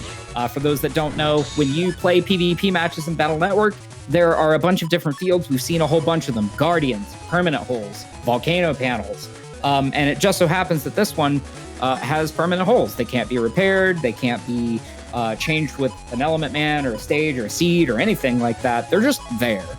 So both of the players have to adapt on both sides of the field in order to kind of work around it, of course. Yeah, I think permaholes can be kind of BS sometimes, because all the other fields, you can still, like, if it's an ice field, like, you could change that. Like, you could just use an Element Man and make it grass, but the permahole fields, you just have to deal with it for the entire round. There's nothing you can do about it. We're seeing, of course, a Magnum here on this one ends up connecting. Invis is down as well, but Uvu is stopping at nothing to commence the bombardment against player zero.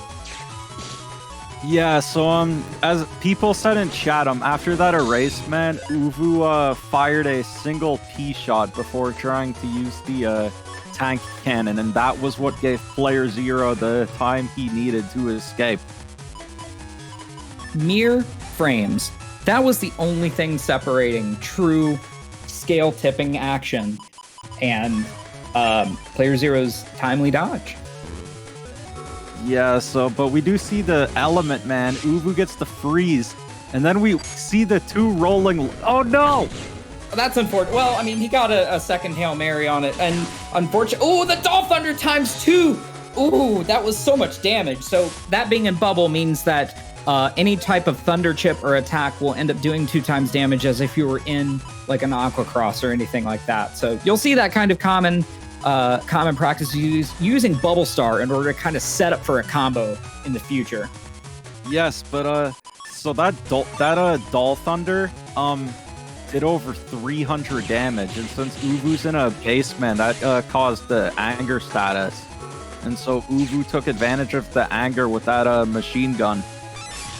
Oh, ends up getting the Sonic Boom Neovari, which doesn't unfortunately connect, but those Knuckles do. 3 hits. I think that's slightly above average RNG for that positioning. I think it would usually be 2 hits, but it seems to me like the Corn Fiesta PA and Meteor Knuckles follow similar. It almost seems like similar behavior in terms of how it ends up landing those projectiles on the field. So it being on the upper row means that it has a higher probability of being a little more condensed.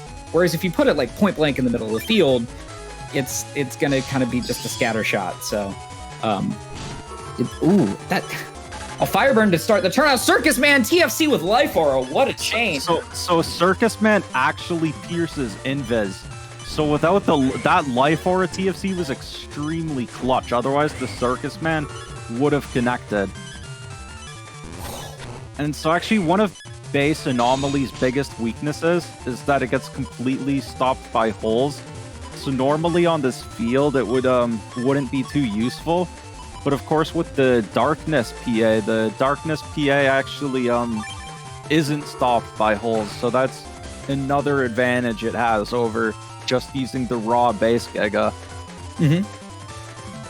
Of course, that's not to say that the Giga by itself is not effective by itself. Not by any means. I think that might have been a unfortunate miss on the Magnum. Oh no. So again, that's we'd mentioned it a couple times before. Lag and misinputs. Oh no. That is such an unfortunate miss on the Magnum. Oh, it's going to be able to launch the Darkness! Oh no! Oh, Player Zero had another anti-damage ready to go, anyways. So, I guess the Darkness wouldn't have connected either way. No. Oh shit! At least Uvu got the shield on that anti-damage there.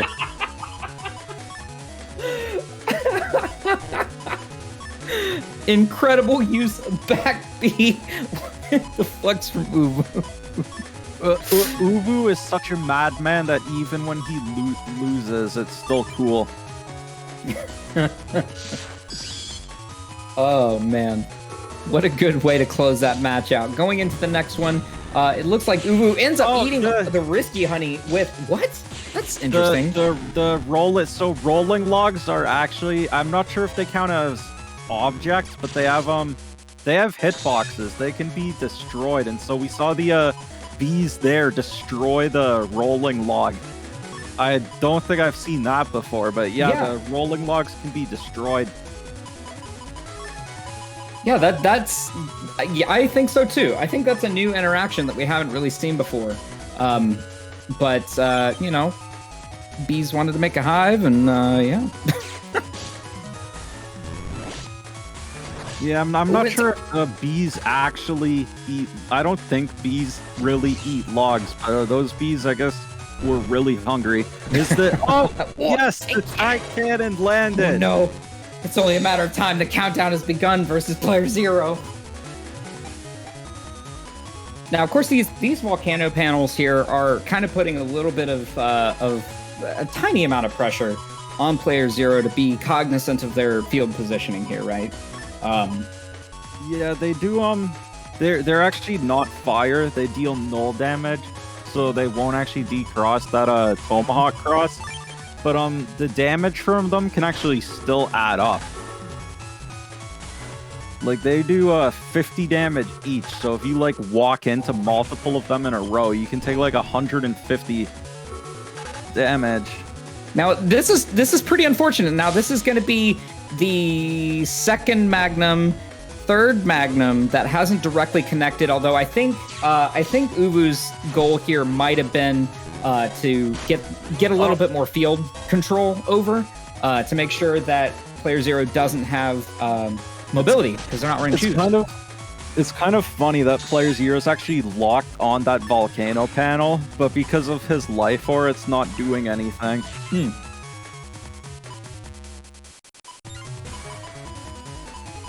Pretty interesting to see. I've also noticed that Uvu seems to be staying in base Mega Man a lot. They're not really using crosses, but they don't seem to have a emotion bug either. So that's interesting that they're staying in base Mega Man, even without the emotion bug. They do have a shield at least, as we've seen. Yep, going into turn 4 with the Neo Very. Look at that. Oh, it's so good. 2 times win rack, area grab down. Now, of course, we are seeing Spoutman here. Judgment's not going to do anything just because the field is normal configuration right now. That's so crazy. It's just good Neo Very. That invis. This turn will end. Yeah. That's unfortunate. Uvu lost out on all that damage. And unfortunately, we don't see the base anomaly or a second V-Doll in hand either, so Uvu does not have the components for darkness yet. They only have one V-Doll. And it looks like they're deciding to use it.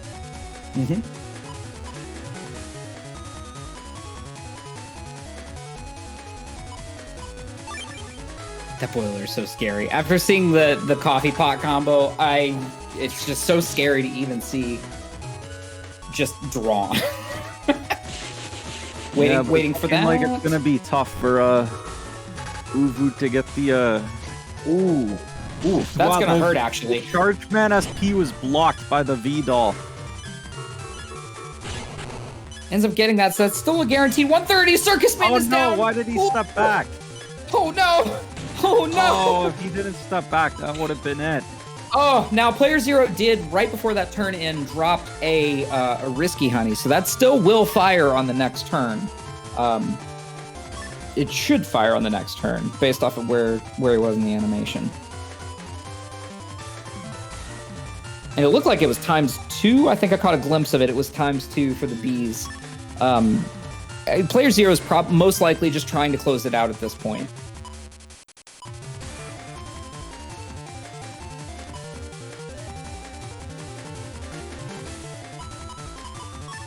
What's Uvu gonna do? Yeah, it could be tough to make a comeback here, but they do have a life aura, so that could protect them for this turn. Yep, and it looks like it does indeed. Another V-Doll is down. Of course, that's gonna get plinked by the Buster from Player Zero's Buster Beast I can't. Oh, I think Uvu just dodged a wind rack there to keep their life or that's big. But so an interesting thing there. So anti-damage in a BN6 needs to take a minimum of 10 damage to trigger. And since the curse on that V-Doll was only 1 damage, it actually just ignored the anti-damage. So that wind rack dodge is huge. We'll see if I think player 0 still has Tengu Cross. Yeah, so player 0 will just use Tengu to remove that aura. But this could give Uvu the opening they need. Ends up getting a full damage, full mileage base anomaly directly at point blank to close the gap between the two. Uvu is going in for the defensive here, going for an aura head boost with so much extra damage. All they really have to do is just stay. Oh, and the meteor knuckle. Oh, under that anti-damage saved Uvu's neck. Seriously, going right into the next turn. That was really good. So actually, the books from Judgment can actually end the game. They can. Oh my goodness, you're right. Yeah, the books from Judgment can end the game because they're multi-hit. They'll bypass the undershirt. This is so spicy. This is going to be such a spicy turn. Going for the ring log on. This is the first chip. Oh my goodness, this is going to go for the yeet. Nope. Oh, ends no. Up missing. Oh! The TFC Jade. Oh no. Using Judgment over a hole was so unfortunate. It's 1-1. Whoever gets out of it, this loses. Oh! No. Uvu making the mistake of stepping into the line of fire. Oh man, that was so unfortunate. Time slowed down. That was such a good game for both Uvu and player 0. Well played, both battlers. Now that is good battle network. Oh man, that was so close. Uvu almost had it. Oh, what a great showing from Uvu. That was so close at the end there. But yeah, well played to both players. And that ended up being a very, very close match at the end there. And so now we're actually going to take a short break. We're going to be back with more matches after a short 10-minute break. So we've seen some crazy matches already, and we have even more coming up after this break. Ladies and gentlemen, if you are interested in getting started with Mega Man Battle Network 6, if this piques your interest or you want to find out or learn a bit more, feel free to join us at discord.n1gp.net. Our community is more than happy to help give you all of the resources. We have 100% save files, everything you need to get started and learn more about Mega Man Battle Network 6 competitive PvP is all here. So definitely, if you're interested, if this seems cool to you, or you want to get started, give it a shot, come on, join us. You can join the Discord. We have more than enough to be able to help, and tons of people who are willing to play matches. We want to give a special thanks to all the people that support, run the events, operate the stream, join the community. Thank every single one of you for being a part of this awesome thing that we all have. So again, if you want to be here, hop on in, discord.n1gp.net. And as Symes said, we will be back in 10 minutes with more super spicy New Moon net battle action. Okay, so thank you everyone for the wait, and now we're going to be back into our matches. So we still have more matches to go, we still have more stream to go, more hype and more action. So stay tuned and stay focused, and let's head back with SoulXCross. I mean, with MegaMasterX and Symes. Well, we took a short break here, and we are back in action with the next New Moon cycle. This next match is going to be Emden versus SoulXCross. Right. So we've seen SoulXCross earlier. This is the first time on this stream we've seen Emden. And it looks like he's also running a C code, which we actually just saw in the last match from playerzero.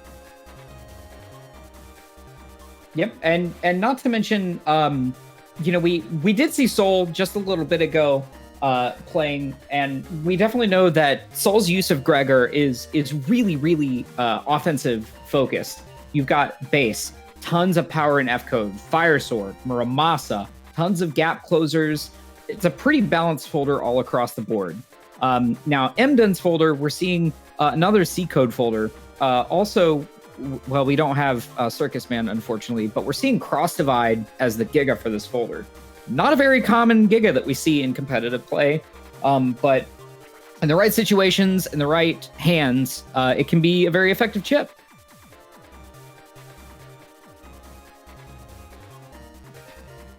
Of course, we're also seeing Elm Trap here as well. Elm Trap does 240 damage in response to an element-based chip, which is pretty much a guaranteed aura break. And of course, you know, Tomahawk Swing triggers Element Trap as well. There's a couple of other pretty weird interactions with it, but also you've also got Anti-Navi, which I think is not as widely used, but is very helpful because Navis are a pretty critical part of just about every competitive folder. So, you know, Anti-Navi, for those that don't know, if used in competitive play and your opponent, if you have Anti-Navi up, your opponent uses a Navi chip, the person who used Anti-Navi just basically steals it. So Race Man, Judge Man, Element Man, whatever it is, you end up just getting it back specifically when that trap pops, which is really good. We also see MDen is running two custom ones to match up with SoulXCross, so they'll both get 2 extra chips on their Navi Cus initially. Both are running bug stops. They're pretty similar, actually. I think these are almost identical customizations with the exception of charge or attack max between the two of them. So yeah, we got full cust on Reg and slow gauge on Reg for Soul. Again, Gregor wants to take advantage of the slower pacing and more aggressive cross options available to them in order to get some good mileage out of that game pacing. What else do you see, Symes? So I was actually just noticing that compared to playerzero C code, which we just saw in the last game, the main differences with MDen's is that he doesn't have that Circus Man SP. He doesn't have a folder pack in his cust, so he only has the Kernel SP and the Charge Man. And then instead of the Neovari Meteor Knuckle encode splash, he's using a Cross Divide as his Giga. So it's interesting to see some of the differences between that 2 folders can still have. Even when they have the same code, there's still those key differences. It sure is. And I think that we're just about ready to jump into the match. I'm hype. Chat, YouTube, are you guys hype? I'm going to take the silence as yes, everyone's hype. Let's go ahead and kick it over into the match and get started. And so we'll be seeing this from MDun's perspective. All right, going into the first turn here, drawing an Element Man on this field specifically is actually pretty. I think so. The stream delay got to us there. So we're kicking off the first turn here. Now this is going to be a pretty careful turn, I think. On the first turn, opening up again, we are seeing this from MDem's MDem. It's pretty interesting that he's going into Tengu Cross when you have the 2 rock cubes there. Usually with the objects on the field, you see them going into Dust Cross this. But it looks like that. Oh, he pushes the rock. He pushes both the rock cubes with his Wind Rack charge. So that's good. That's pretty good value, and also not the first time that we've seen that throughout these matches today. Ends up getting the Ice and D Cross right before the turn goes, and Charge Man SP. What a opening turn from MDen. What a madman. That was so much damage on the immediate first turn. Incredible. Yeah, we see Soul is actually already down almost exactly 1,000 HP. Just on the first turn. And that kind of HP, that kind of damage that goes out can really set the pace for the rest of the turn, right? Because if you are playing offensive and you suddenly get chunked out with the majority of your HP, you're going to have no choice but to go into two recov 300s right back up into the safer range. Again, like I was saying, you have to pivot to a little bit of extra utility, defense, and a little bit of recovery if you have that as an option there. But we are still under a little bit of slower gauge. Ends up getting the counter hit. This is exactly like what we saw from Shadow versus Soul earlier. The counter hit Bs that get to punish SoulXCross. And that entire turn, even with the area advantage, Soul wasn't able to get a single charge in on Emden to decross Tengu. And to top it all off, even though Soul did use the recovery in the previous turn, Emden had such pressure set up and ready to go that he ended up closing that gap between them even further, going into the next turn. So really incredible play by both players. Soul reacting in kind, of course, and Emden for keeping up that pressure. It looks like the pacing is going to start slowing a little bit down because Emden did utilize a lot of the options that were in their folder going into this. So both players are kind of playing keep away, making sure that they use their footsies to their advantage, and just kind of waiting the turn out here. Yeah, Emden is playing amazing so far this round. What a start. What a explosive start. And now we see here, he's got the Bubble Star into Doll Thunder combo. He's got the Colonel SP.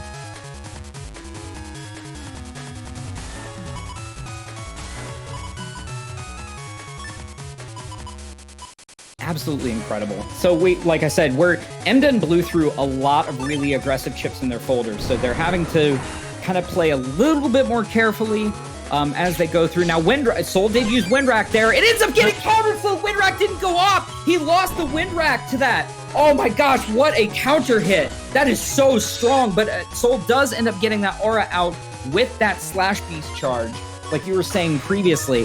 That was super incredible and would have been a lot more damage on Emden if that Windrack did actually go off.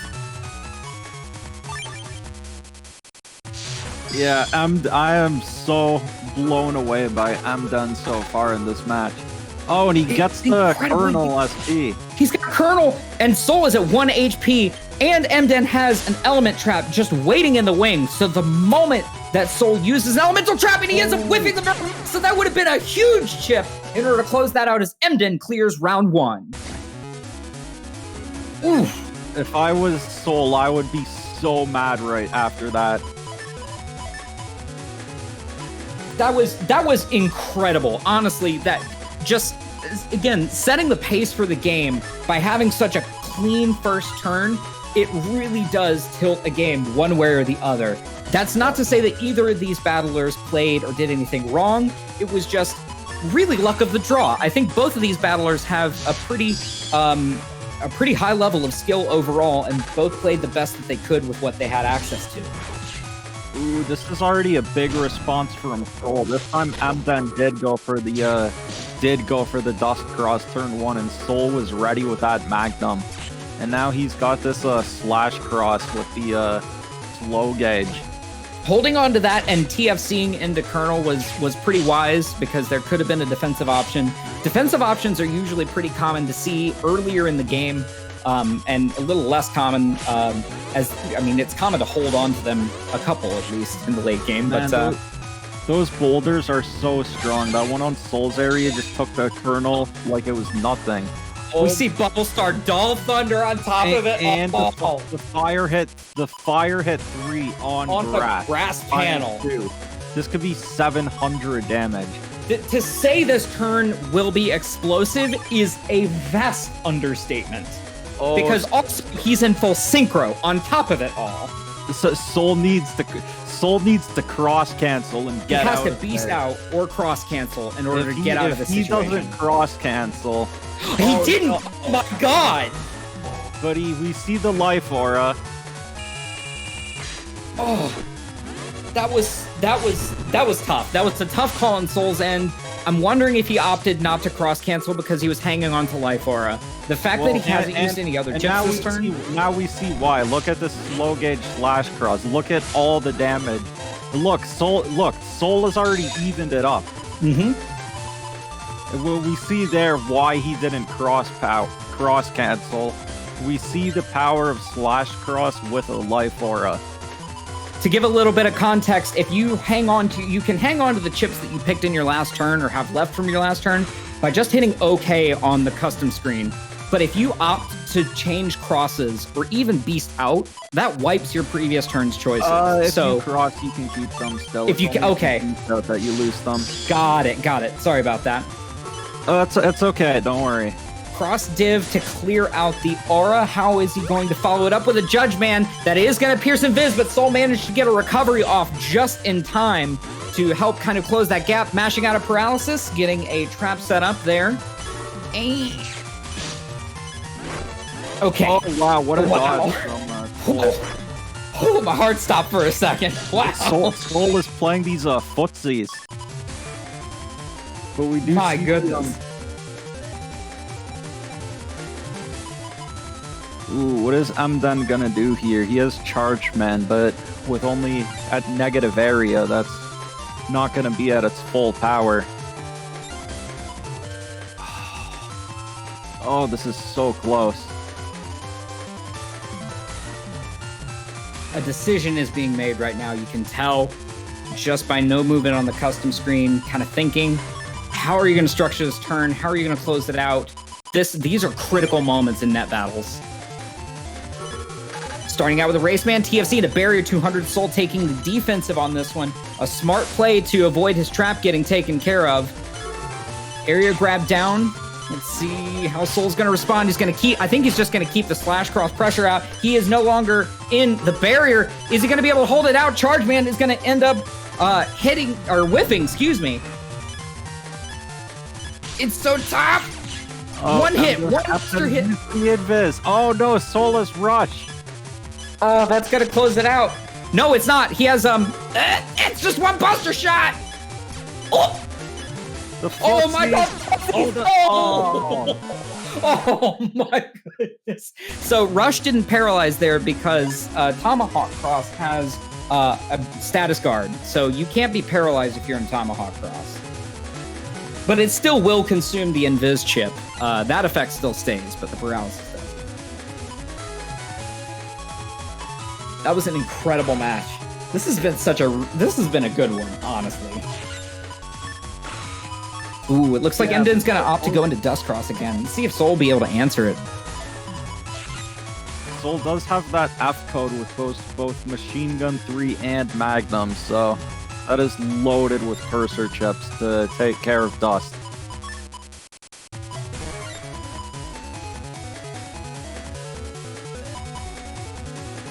Emden's thinking about it. He's looking like he might actually Oh, there's the Dust Cross with just the full cost. It looks like Soul's opting to go into a race cross just right out of the gate. Realistically, Soul just has to continue to the next turn. They don't really have to pick. He doesn't have to pick chips again, but right now they're working through and structuring the chips and weapons that they'll have access to throughout the rest of the turn. But it looks like Emden is going to be going for some better options, honestly.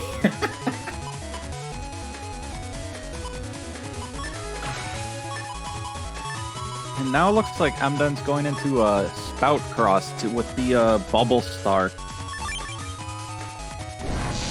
All right, Soul beasting out into a Race Beast, most likely going for that Tail Beast charge and additional bonus damage on Cursor Chips. Doesn't get okay. He locked Emden into the Wind Rack into the Fire Sword. That was a damage from the Gregor Beast Buster. And Soul was camping outside of the range of the Bubble Star. Ooh, we already see the Cross Divide for Emden. That's a very early Giga Pull. This is turn 3, correct? Yes, he did use the instant full cust on turn 1 and dust also a bunch dusted. of chips. Yeah, so he's pretty deep within the folder at this point in the game. I'm on the edge of my seat. I'm on the edge of my seat. Oh, so much. That bonus damage on a race cross is just, it's so good with cursor chips. It really is. Getting the paralysis, Buster Fire raining down, another Magnum, and ends up whiffing that, unfortunately. But he's going to get that 2-time double star. Unfortunately not, but Colonel is going to be pretty good damage, although Soul does still have a trap up. Ends up getting the tail beast charge hit. Oh wait, this Colonel will actually hit because of the area. It will. And so I do also want to mention that Erase Beast's tail beast charge, if you charge up, I believe it's a null element chip. It fires a tail arrow that inflicts an HP bug on the opponent. So it can be really helpful in kind of passively getting a little bit ahead, of course. And it's really difficult to dodge, but not impossible. And another Magnum whiff there from Soul. That's unfortunate. That's 2 Magnums this round that he missed. We'll see if that comes back to haunt him.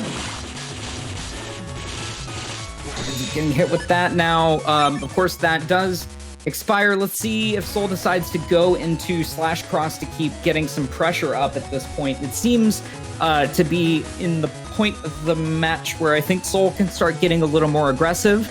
His opponent has burned through a lot of different chips here, but we'll see how it goes. Usually this is where Soul tends to pivot into more into different sort of actions and strategies, right? So it's really up to Emden to keep that continuous pressure on Soul as the match continues. Going for the grab banish play. It's interesting that Emden didn't TFC Life or on that grab banish. That would have kept his anti-damage intact.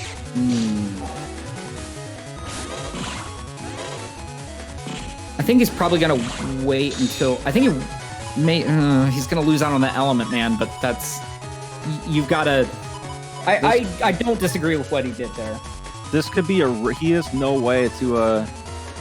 This could be a rough turn for Emden if Soul uses a Wind Rack and a slow gauge this turn. This could be very rough for Emden, but we do see he has those risky honeys, which we've already seen so far, how well those bees can block /cross and get those counter hits in. And he's even going into Tomahawk so he can charge those bees for double the power. See how he closes it. Now he doesn't have many options aside from just kind of trying to get out of the situation and playing a little bit more defensively. Rush is not going to do anything but consume the Invis because of Emden's aura, thankfully. And let's see how Soul follows this up. Yeah, that's exact. There's the slow gauge and Wind Rack. Oh no, the element, man. I guess Soul must have Soul probably predicted the Tomahawk cross. Oh, ends up trying to dodge the bees, but unfortunately the bees do follow. Or ends up getting the counter hit. There it goes again, another counter hit with the bees.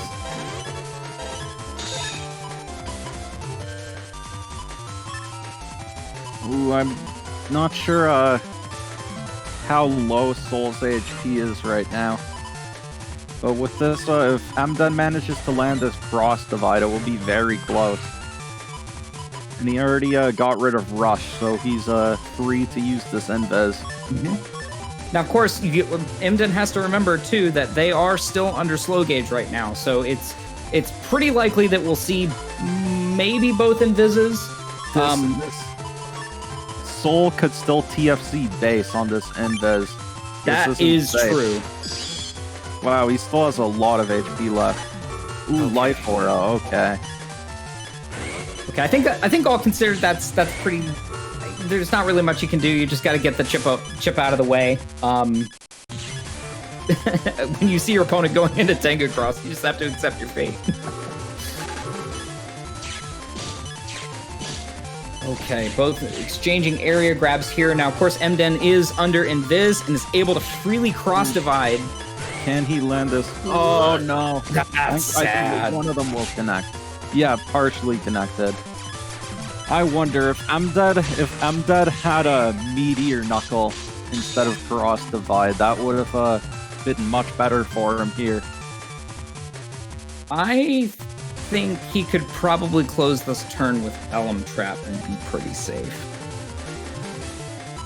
Yeah, Soul does have that fire sword in his folder, which could trigger it. I'm not sure which other elemental chips he has. Maybe if he goes into Electros, then the element trap would be very useful. Yep, because he's already burnt Element Man in this specific match. So Emden could safely do it. You don't really lose anything, especially if you structure it at the end of the turn there. Emden's able to basically take 2 hits, 1 anti-damage that's on deck right now, and then 1 that's in the hand that he's got set up as well. So he can take a couple of hits on this one, but we'll see how Soul answers in kind. I don't think we've seen base from Soul yet in this entire match, and he uses the... Ooh, he lost the Charge Man to the Anti-Navi TFC. Oh. That's very unfortunate for Emden. That is the risk when you run Anti-Navi. Oh no! And Soul is just landing these closing it out with a buster shot. That was, we mentioned it too in sort of the heat of the battle there. Both of these players played incredibly well. Neither of them, I mean, there are usually sort of execution errors in Battle Network, but both of these players played to a point where they were able to answer and respond in kind just fantastically. It's all a part of that offense and defense dance that Battle Network 6 has. And both of these players had their tap dancing shoes on. It was incredible. Yeah, those first 2 rounds were both explosive, but unfortunately for Emden in that 3rd round, Soul just pulled too far ahead, and Emden was never able to catch back up. But very well played to both players. That was a crazy set to watch. Yeah, so that was very well played from both sides, but now we will be heading into our next match. But before we do so, unfortunately, MegaMasterX is going to be leaving us for these next matches. Yep, I just want to take a moment to thank you, playerzero, for operating the stream and working with the team in order to make sure all the new moon cycles go smoothly. Thank you so much for your time and for everything that you do for the M1 Grand Prix. Symes, thank you for your time in casting with me. It was explosive as always. Your analysis is on point, and I appreciate the time and opportunity to chat with you. So I'm going to kick it off to the one, the only, the handsome Nerith. What's up, guys? I'm excited to be here and to cast some great Battle Network games with you. Yeah, I just want to thank MegaMasterX for joining us today. It's always a pleasure to cast with him. He always helps bring the hype, and it's always a joy whenever he casts. So, but we should have some more insane matches coming up now with Nerith and myself. And for this next one, we have Fatima versus Salad. So, looking at their setups, Yeah, it's a V code versus A code Falzar mirror matchup. Both of them have 1800 HP, but Fatima's packing this extra Giga from the Gig Folder one.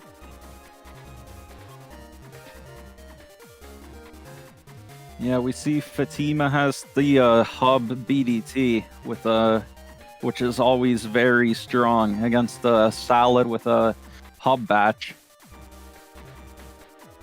Yeah, this is a double star. This is a BDT oriented setup right here, so it's going to be focusing on getting to that hub BDT win condition and then throwing double stars in to combo and double the damage and lock Salad down for the BDTs to connect. And on the opposite side, Salad is playing this Beast Rush oriented folder. It has a lot of interrupts, a lot of counter hit potential. with the Elect Pulse 2s and Windrax, 3 of each. So there's a lot of potential to mess with BDT users and interrupt their charges, and just as well as just getting counter hits, and just making sure that it's actually kind of a painful process trying to put BDTs down into the field even. Yeah, and I also noticed that Fatima doesn't have any gauges at all in their folder. They don't have any slow gauges. Meanwhile, we see Salad with the 2 fast gauges, one of them regged. So Salad will be able to decide whenever she wants to use that fast gauge, and that will remain in effect for the rest of the match. So that will make it even more difficult for Fatima to get any of their BDTs out on the field. But they do obviously have the V-code combos, and I could still see those working out pretty well in fast gauge. So it will be interesting to see, for instance, if they can land that Super Vulcan. Yeah, definitely the boosted Super Vulcan is going to be a big threat. And just like you mentioned, the Bubble Star Dual Thunder combo, even without being able to put down too many BDTs on the field, that alone still a ton of damage, even without the Gregar boost from SoulXCross. There's still the potential for ×2 Bubble Star 2s. So definitely still a lot of damage that could potentially be put out, even in fast gauge.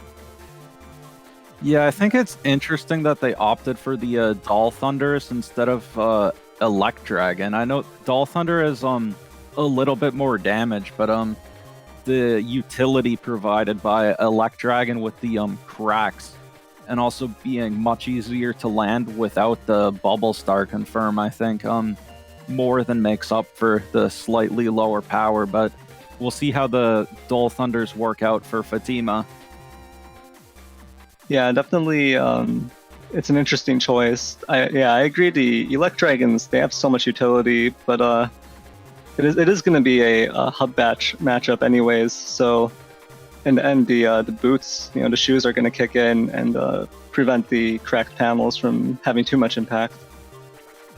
Yeah, that's true, and it's not like Salad has a Sanctuary or anything that Fatima would use the Elect Dragons to clear anyways.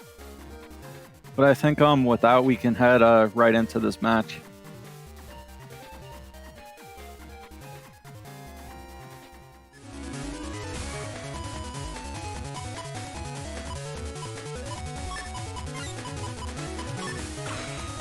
So it's a front ice with 2 ice cubes on the field.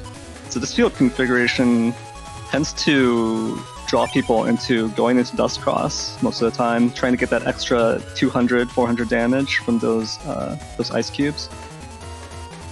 Yes, and it looks like that is what Fatima is going for here. I mean, they're also playing Hub BDT, so with Hub BDT, you usually want to dust dig through your folder anyways. Yeah, so definitely just a bit of an extra draw, some convenience, maybe gonna squeeze out a little bit of extra damage. And we'll see if Salad also chooses to go into Dust.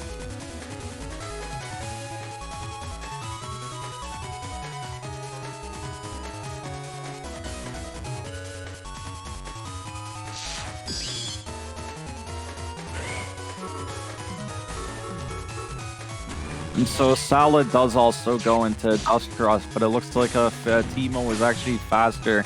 Ooh, and even manages to connect with one of those ice cubes. Yeah, so and you mentioned that is a fast gauge turn 1 drop from Salad. Because there's no slow gauges on the opposing side, it is safe to just drop the fast gauge right away. But this is also going to speed up Fatima's own dust digging, so the hub and BDT might come out that much faster as well. Yeah, unless Salad has an erase man this turn or something.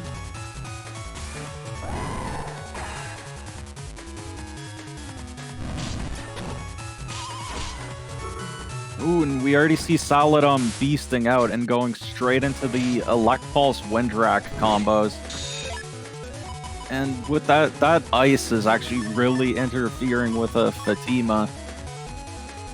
Yeah, that Bubble Star applied freeze to Salad, but I think Fatima's going to have some trouble actually lining up for any follow-up, so...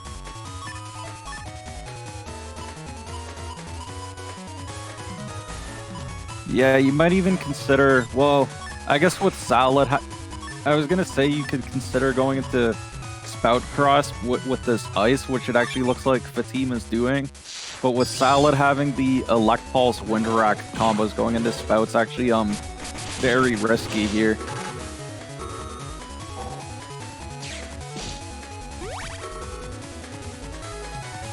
We just see Salad popping Life Orb and Fatima popping a Recuv. Yeah, defensive turn for both players there, and it looks like Fatima has something to throw to beat now, so... Gonna pop this hub batch right after. And yeah, we saw the Pulse Windwrack combos coming out from Salad again on that turn. Yeah, definitely getting that value out of the Beast Rush. And because of the ice panels, the Elect Pulse actually pulled Fatima into Salad, so that actually just caused a little bit of collision damage to both players there. But now it looks like Fatima has this Super Vulcan. Yeah, if this Bubble Star lands, it should be a confirm. Ooh, oh! Salad shields the Bubble Star, but Fatima still connects with the Super Vulcan. This match has actually been very back and forth so far. Both players have taken the lead back and forth.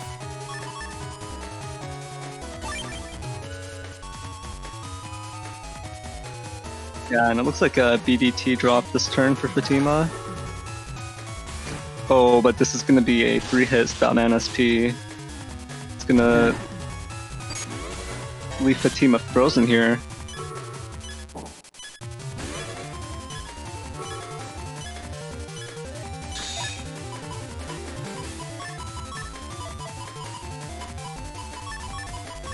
Ooh, and Fatima has the Proto Man Blast Man here.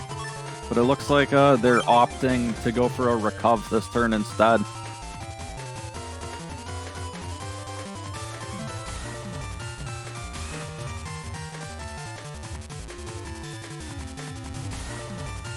Yeah, I think it's interesting that Beast chip charges haven't really been used in this match so far. And with this being the final turn for Fatima, for Fatima's Beast, it looks like it's probably not going to be used at all. That Recuv 300 comes out. Oh! We see Anti-Navi costing Salad her Groundman SP there.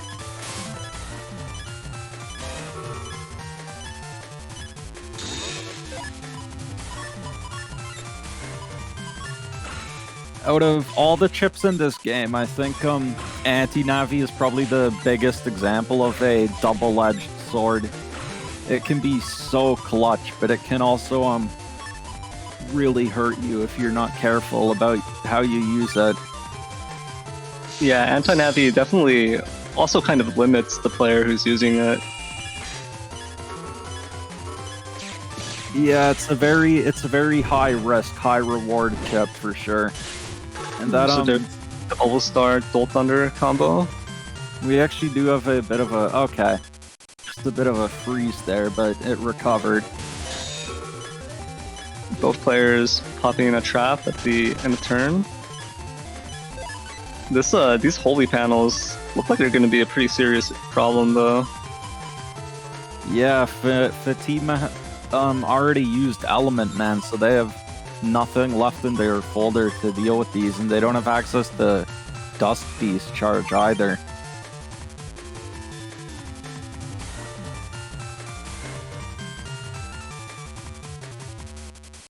Yeah, this looks like it could be a huge problem for Fatima, because one of these chips is probably going to have to go into the anti-damage to pop it.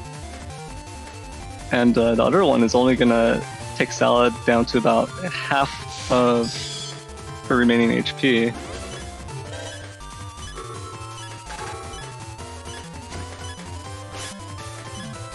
And there it is, the anti-damage pop. Into B's. Ooh, the fire. That fire hit probably would have been the game if it connected on that Tomahawk cross. Yeah, definitely would have left the team of 1 HP.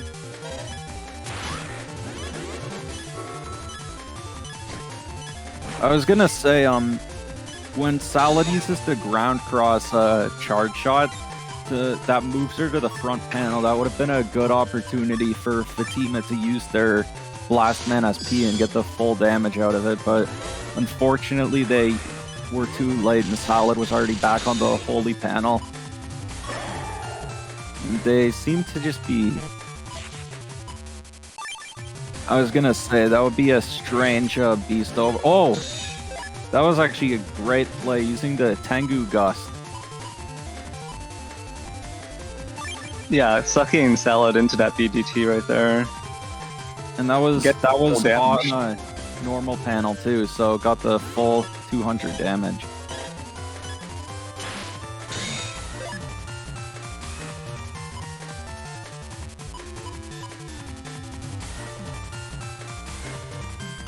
This is actually a really close game now.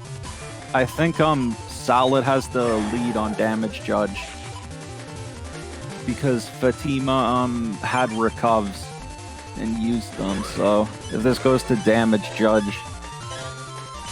Yeah, I think it is going to go to Salad here. Oh, playerzero is saying we could explain why the BDT leaves the field on the ground cross charges, if you wanted to explain that. Well, I mean, you're the resident BDT user, so I feel like it might be more fitting for you to explain it.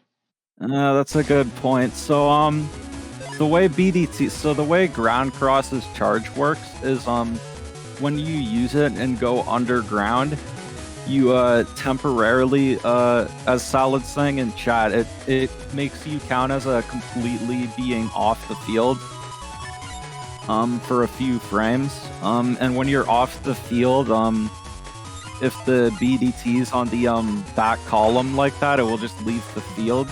Sometimes you can also see that happen when an anti-damage activates, like you leave the field during anti-damage. And BDT sometimes leaves the field during that as well. So, and a common misconception is that the ground cross thing is affected by host and client, but it's not. The ground cross charge will make BDT leave the field either way. Ooh, and we have a Super Rock field at the start, so again, some obstacles that can be shot out for 200 damage here. This time on a grass field. Ooh, but this time both of the obstacles miss.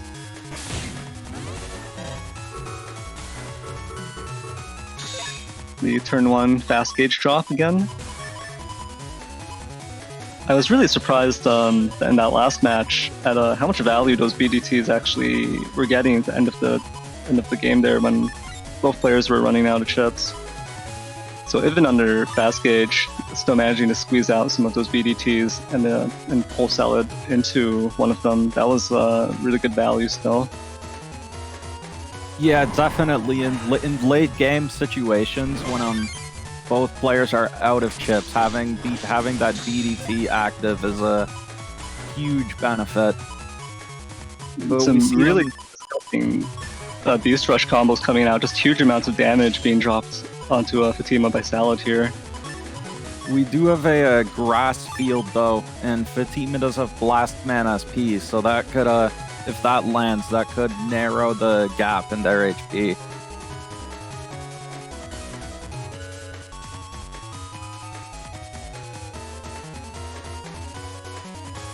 Yeah, definitely a Blast Man SP on this grass would be a quick way to close the gap by quite a bit, that 500 damage.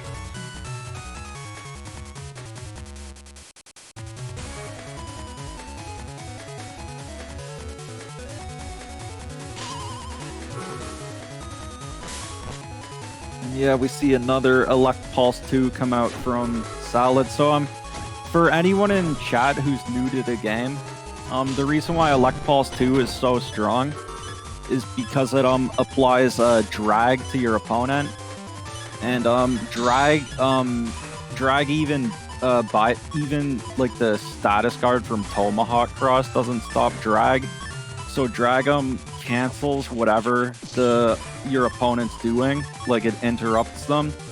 And then Elect Pulse 2 has almost no cooldown, so you can immediately combo it into something else like a Wind Rack, and that's what we've been seeing from Salad here.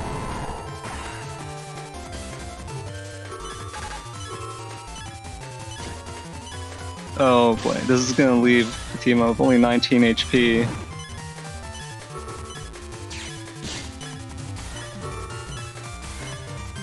Yeah, that first round ended up being very close, but this second round is looking pretty rough for Fatima right now. Luckily, it looks like that's those 1 damage Balzar Feathers, because Salad hasn't popped up that yet. So that attack 1 buster is going to make it a little bit more difficult to close this match out. This gives Fatima a bit of time here. Going to be able to pop this recovery, hopefully, and stick it out.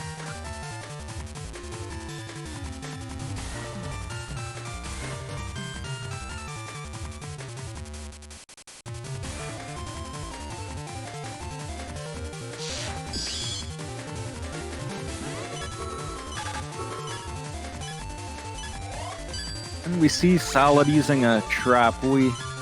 Salad does have anti-navi in her folder, so we'll see if this okay, it was just the anti-damage, and then followed up by a life aura. So a very defensive turn from Salad. Yeah, probably just waiting to pull enough offensive chips to just finish this one off. At 317 HP, Fatima is definitely in the danger zone here, but luckily a lot of defense, and then this recovery comes up. But Fatima opts to go for an offensive turn here. Yeah, this they're not going to be able to confirm this Super Vulcan against the... Oh wow, and Salad manages to avoid the Wind Rack to keep the life aura. That was very unfortunate for Fatima there, with how that worked out. Yeah, definitely Salad stepping forward, back and forth there, was trying to step out of the Wind Rack, and it managed to work out, dodged the Wind Rack, and preserved the life aura, which completely nullified the Super Vulcan from Fatima. Yeah, but we see the falls are privilege. Even if your Wind Rack misses, you can still just go into Tengu Cross, but that's it. Salad finishes it off with the Elect Pulse into Wind Rack. Yeah, definitely that combo is really hard to deal with when the Elect Pulse connects. Just that follow-up damage is guaranteed. And that was well played there to Fatima and Salad both. Yeah, definitely. That first round ended up being very close at the end, so definitely a solid showing for Fatima. But with BDT against that A code folder, especially with not even just 1 but 0 slow gauges, that was always going to be pretty rough for Fatima to deal with. Yeah, definitely. And just the BDT is not really getting to be put out onto the field very much. That double fast gauge versus no gauge from Fatima limited Fatima to playing purely with the Super Vulcan and the Bubble Star combos, just the rest of the offensive chips, but not being able to squeeze out the extra damage. Not even having an offensive Giga like Base Anomaly or Meteor Knuckle meant that the HP gap was quite large, and that by the end of that second match right there.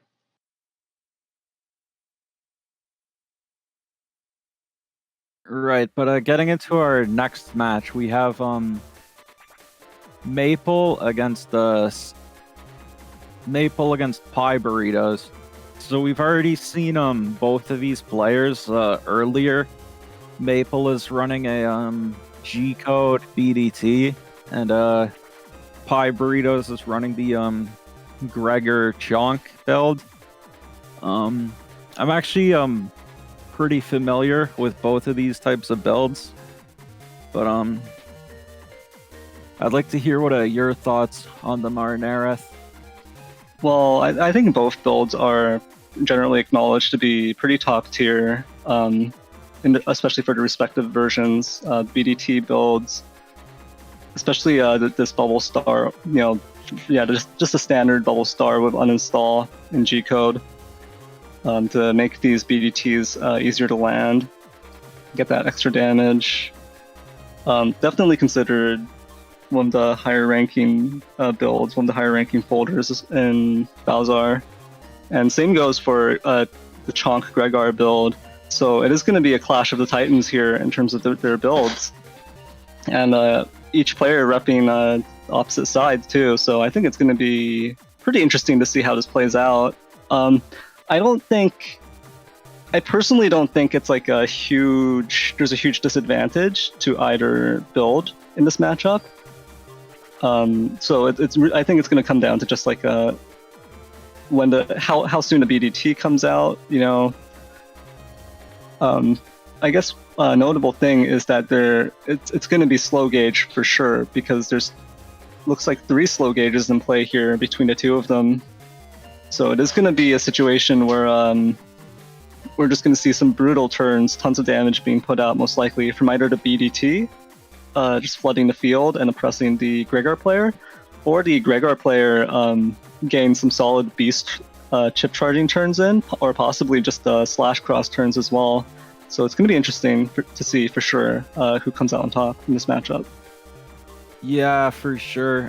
The one thing I notice on Maple's setup is they don't have the full hub BDT. They just have a raw BDT without the Gigafolder +1. So it'll be interesting to see how they play around that. They don't have they at least don't have cust bug to worry about. So without the cust bug, if their dust gets decrossed, they won't be at as much of a disadvantage as they would be if they did have the cust bug. Yeah, but that's true. I think with that, we can probably get right into the match. And one more noticeable thing from Maple's side is there are no recovery 300s here. So whatever Maple's HP falls to, it's probably going to stay that way. On the other hand, Pie Burritos is rocking those 2 recovery 300s in O-code. So it is going to be plus 600 HP. Yeah, so with that, Pie Burritos actually has 1,000 more effective HP than Maple. So Maple will have to do it 1,000 extra damage to win.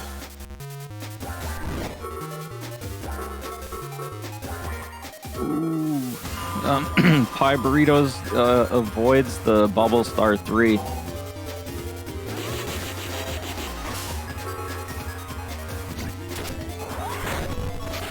Yeah, just turn 1 life aura is gonna get a lot of value here, denying all of this damage. Groundman SP, the machine gun.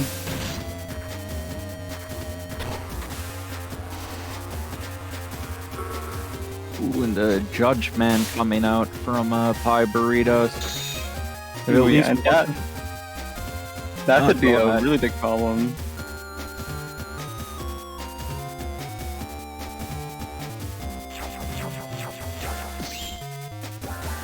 This end of turn paralysis is going to leave Maple open to potentially big damage from a follow-up. So it's going to force Maple here to either cross or beast, and it looks like Maple's going to go for the beast option. But this also puts a timer on the dust digging. Yeah, but if he crossed, he would have... it's definitely not an ideal situation either way, but since Maple wanted to keep the dust, they're using their beast out instead of a different cross to at least try to get it for another 3 turns, which should be enough to get BDT if they can keep it for those 3 turns.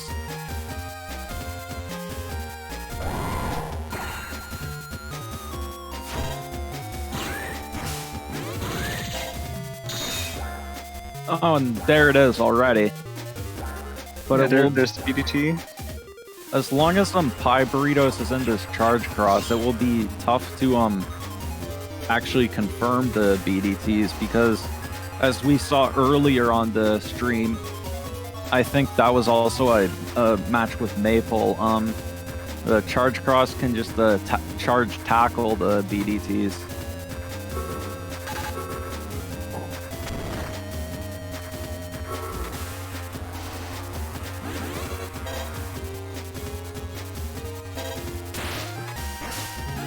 Oh, but because Pie Burritos was invisible, it actually didn't work on that BDT, and it ends up landing.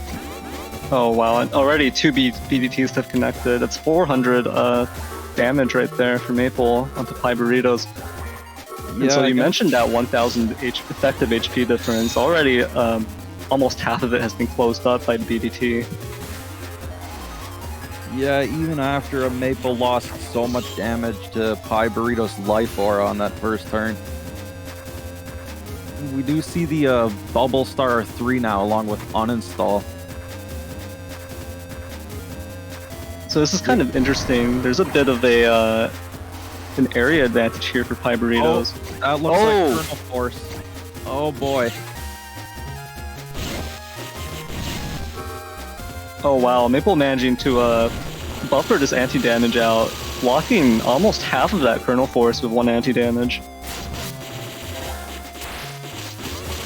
And Pie Burritos now no longer has their charge cross.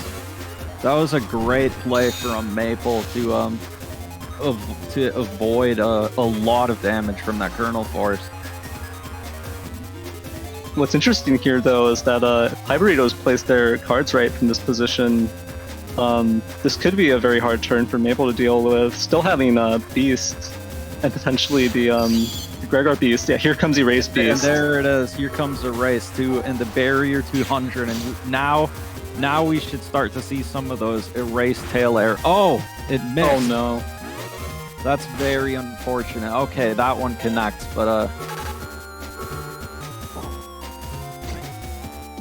ooh, and Pie Burritos was gonna go for the freeze with the Element Man there, but Maple TFCs with the Invis. I think a lot of defense. I think Pie Burritos still has both of their Recover 300s, so with a full column lock, unless Pie Burrito has and with Maple having this life aura, this could be very difficult for Pie Burritos. But it looks like they're going for a Muramasa instead of the life aura. Interesting.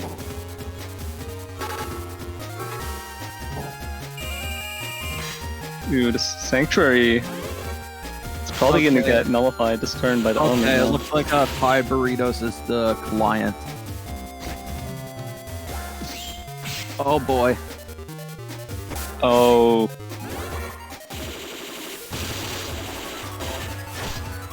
Ooh, interrupts the BDT without wind track. I think Yeah. Pie Burritos will be able to make it to the cuss screen. Just barely. Yeah, that was definitely a clutch wind rack right there, interrupting the BDT charge. This is actually really close.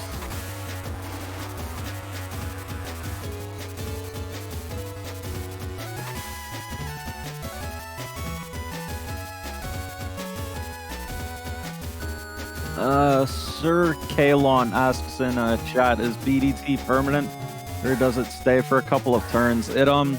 It changes your charge shot to the Dark Thunder for the rest of that round.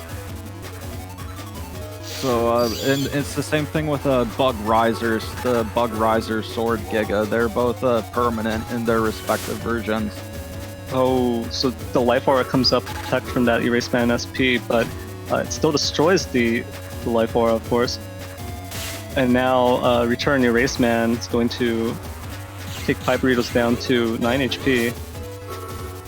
But this attack 1, we'll see if it's enough to finish this round. Oh boy. Oh, so close. Oh, and it looks like there might have been a desync, but we're going right into the second round. We'll see if Pie Burritos is able to respond here against this BDT setup.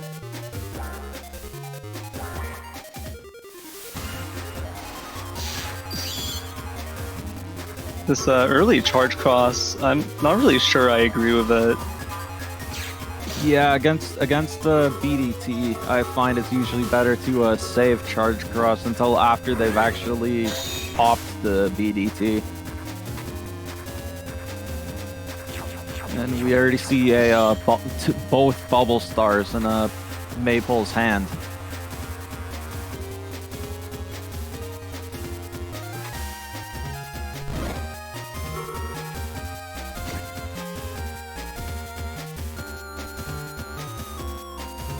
This is going to be a huge Erase Man SP hit. B crossing Dust, denying the Dust dig. Oh wow, manages to avoid the static with the charge tackle, but can't avoid the bubble star.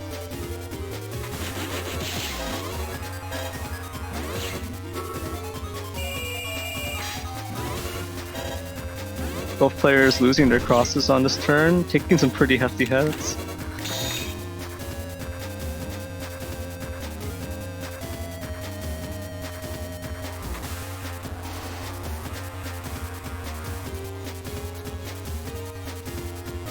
And there's the BDT anyways.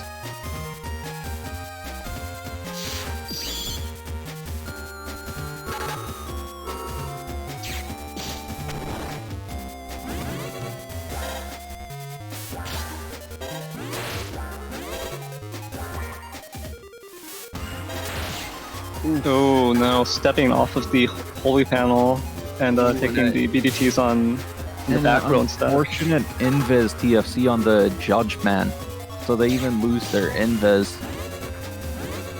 Their HP is actually still pretty close though.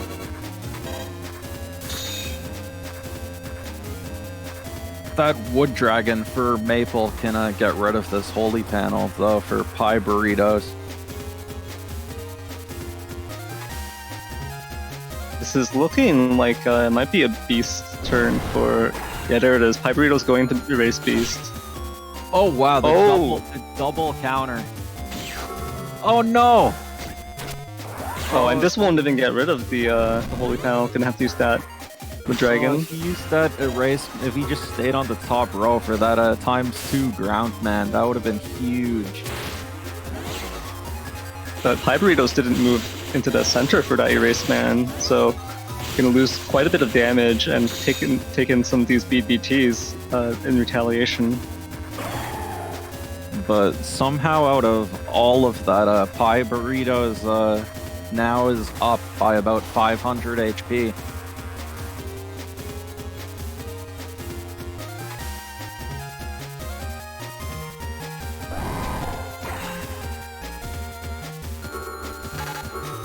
Oh, so this Grab Revenge is gonna hit anyways. This looks like it could be a Kernel Force coming. Oh boy. Oh yeah, boy. Definitely a Kernel Force turn, so it looks like. Shouldn't have TFC'd the invis on that area grab. Should have tried to save it for when the Q Force came out. And yeah, that Q Force wasn't even halfway through by the time it deleted Maple. And this is gonna go to game 3. Yeah, I think BDT versus the Chonk Gregor is a very interesting matchup. I've played it a few times from the BDT side. Unfortunately, when I was playing Chonk Gregor, no one else was using BDT, so I haven't really had the chance to play it from the Chonk Gregor side yet.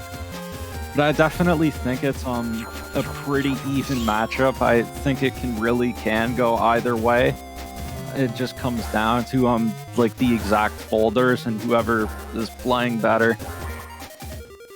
Yeah, I think with perfect play or high level play from both players, it definitely is a really close matchup. And it's kind of interesting seeing this because it kind of feels like both the players here might not have the most experience, both with the folder they're using, plus the specific matchup. So there's a lot of interesting decisions being made. You wouldn't normally see, I think, in this type of matchup.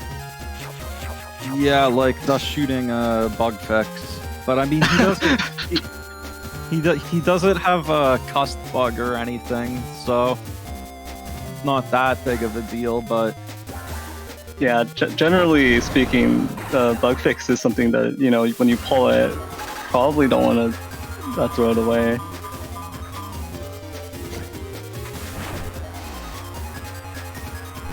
yeah, it's definitely an interesting choice. But he gets the uninstall with that wood dragon. Pie Burritos yeets that poison seed.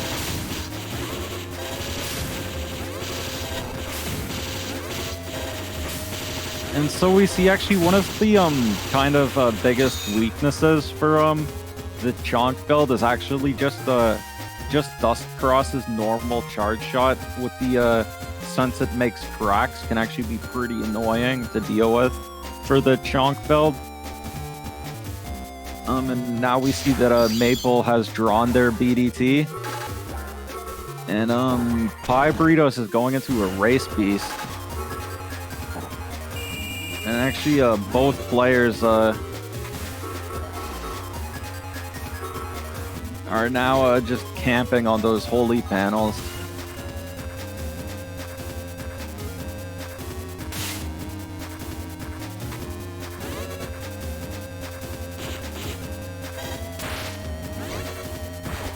Oh wow, another tail arrow miss. That's very unfortunate for Pie Burritos.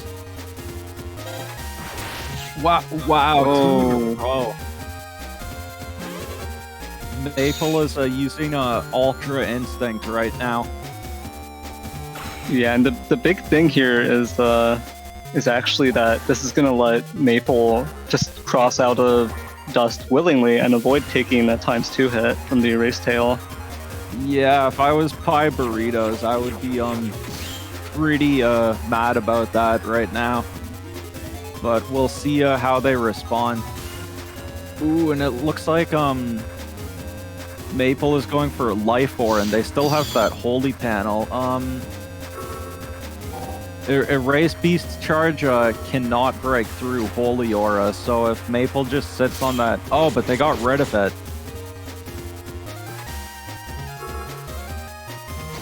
Yeah, definitely that one holy panel would have provided Maple that safe cover to just throw BDTs constantly. They might try to use the Tengu fan to pull Pie Burritos into this wind rack. Oh, they don't get it. And Pie Burritos is just opting to use that area grab instead of chip charging it. Interesting. Ooh, Blast Man SP on the grass panels. Yeah, just a heavy 500 damage hit there. So the erase tails may not have connected, but at least there's that. And with the when you have a +1 area, it's actually it's not completely free, but it's much easier to step around at the BDTs when you have +1 area. So we saw that coming out from Pie Burritos there. Oh! And we'll see if Pie Burritos was buffering movement forward. He was. Ooh. Just gonna keep this area now. And I think Maple's Muramasa was just used to destroy the Life Aura, because against this Slash Cross, the Tengu Gust is much harder to get and beast out. So you see Pie Burritos with a huge advantage. Yeah, and this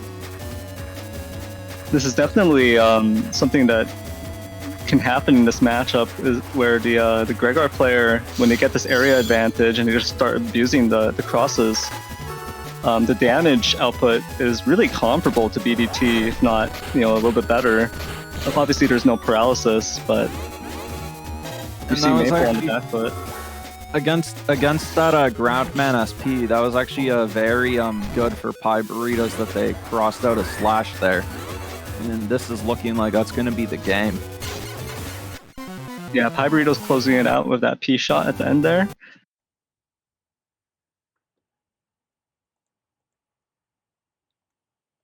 Yeah, so definitely well played to both players there. There was a fun matchup to watch. It's definitely one on the slower paced side as far as BN6 matchups go. It's much more of like a tactical decisions. And it looks like more of Pie Burritos' decisions worked out in the end. Yeah, it's kind of interesting, and I remember someone in chat brought up, whether or not you could compare Battle Network 6 to Yu-Gi-Oh in terms of playing towards, your win conditions and being able to pull off like an OTK, right, a one-turn kill, Yeah, rather than reactive play. I think with the the whole real time aspect, and actually having to like land your chips and being able to like dodge and stuff, that's I don't think there's anything like that aspect of Battle Network in Yu-Gi-Oh. Battle Network also has those like fighting game aspects, right? So Yeah, and I think even in this matchup, I personally feel like BDT, like these BDT and like Kernel Force oriented Falzar and Gregor setups respectively, they feel to me more like playing towards that one win condition and trying to play towards like setting it up and taking your opponent down with it. And even with these though, and I feel like they are probably like the best examples of that within Battle Network 6. You still see so much outplay potential. You still see so much being dependent on reactive play and just actually having to interact with your opponent. And so it really makes it interesting.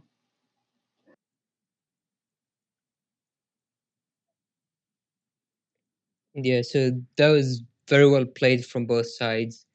But so this is going to be the end of the stream. Wait, so I've been told we have a special plan for that's going to be happening now. So basically, we were able to prepare 3 more matches for the stream. But before we go into these matches, I need to see some hype from chat. So chat, let me know who here loves Mega Man.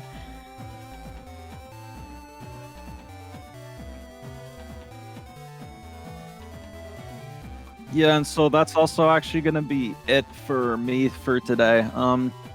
There will be another much hyper commentator joining in a minute here. So, but it was definitely a great stream. We there was some great Battle Network, and yeah, as playerzero just said, there's 3 more matches to go. So hopefully those will be just as good as the ones we've seen so far. But that's it for me. So bye. See you later, Symes. It was great having you, and it was a lot of fun casting with you. Right. Yeah, for sure. I'm sure you'll do great in the next 3 matches as well. So, thanks. All right. So that was more than enough hype from chat, and going to be joining us on commentary is SoulXCross.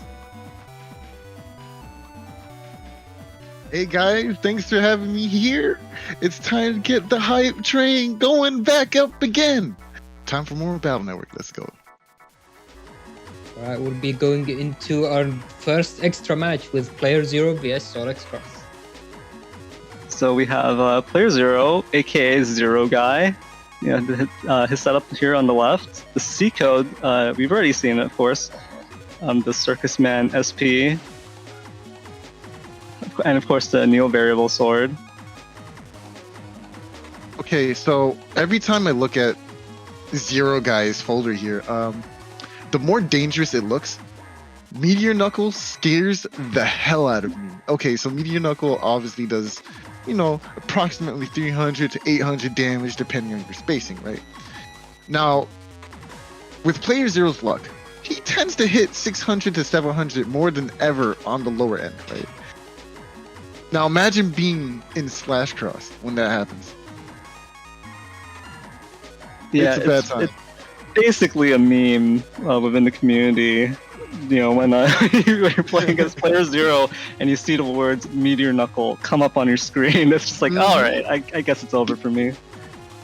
Oh, I clearly, guess I'm just was gonna get punched in the face way more times than you'd expect to be.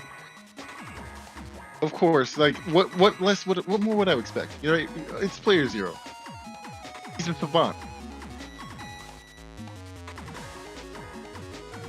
And do you want to walk us through your setup, Soul? Okay, so my setup is really unga bunga, right? It's got a lot of cursor chips because I really don't like dust, and I don't play this folder for any other reason other than having, 6 copies of On Code.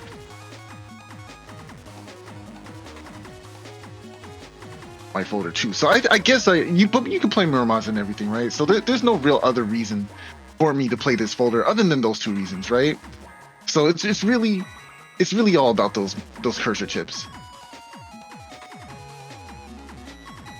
Yeah, definitely. Cursor chips, especially against Valves, are a real nuisance. They're gonna let you just take Dustcross out of the equation.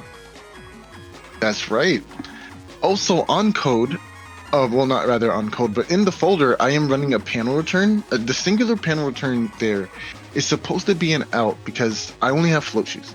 If someone uses Gaddon on me or some kind of like Magnum of their own or a fire burner, and they use fire burner twice and make some holes, if someone puts holes on my side of the field, I need to be able to regain my movement. I don't want to be trapped, right? So the panel return, it's star code, it can go into any hand, and it can immediately allow me to move once again. And that's what I'm really looking for here, is my free movement. Obviously, the 5 area grabs is to help bolster that /cross pressure that you need to prepare for. I feel like if you're ever playing this game, you need to have an answer for this strategy because it's so easy to get as a Gregor player. It's all you need is the 1 area grab, and your whole strategy is kind of just blown wide open, and you can just slash your opponent to death really easily, which is why it was really important in those matches earlier that my opponents got counter hits. My opponents were able to play their defenses around some of my charge shots.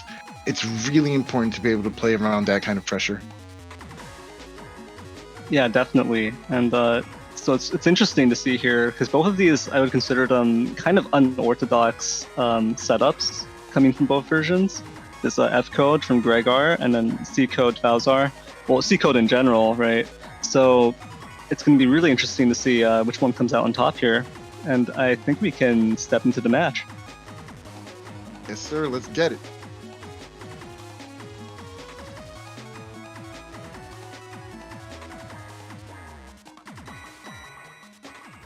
The first thing I gotta point notice to is that there's no sound patch because this is Valzar. Valzar's clearly trash, right? It needs more sound patch.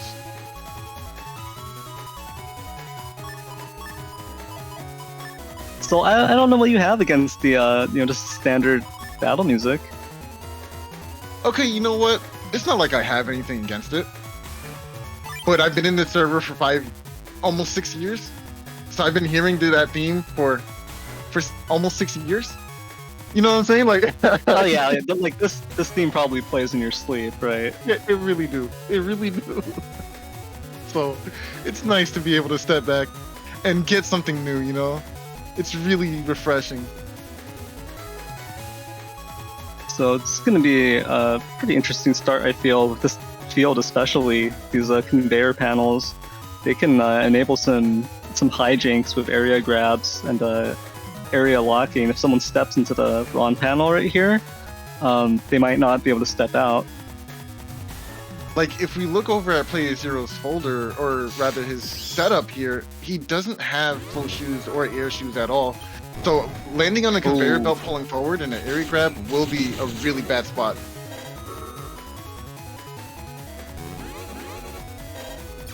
Gain that shield value right there. Yeah, shield is a massive point. Thorn in the side. Yeah, not able to squeeze out that Colonel SP at the end of this first turn, but what is notable is that you don't have beat to deal with this, so it is just going to be a straight up Colonel SP. Not going to have to toss anything. So if if player 0 can pop this anti-damage. Oh, there it is. Oh, and a very rare actual connect from Colonel. Imagine taking 300 from Colonel. Can't be me. Oh wait, it was me. Dang. Oh wow, and this Judge Man, it's just, everything's gonna get blocked here by this shield. People underestimate the power of shield. It is so good.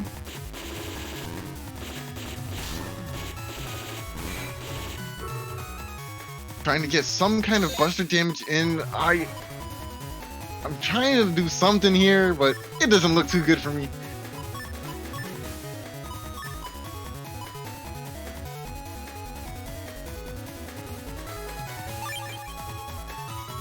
And looks like player 0 is just gonna pour out the damage here. A lot of fire hits about to come out.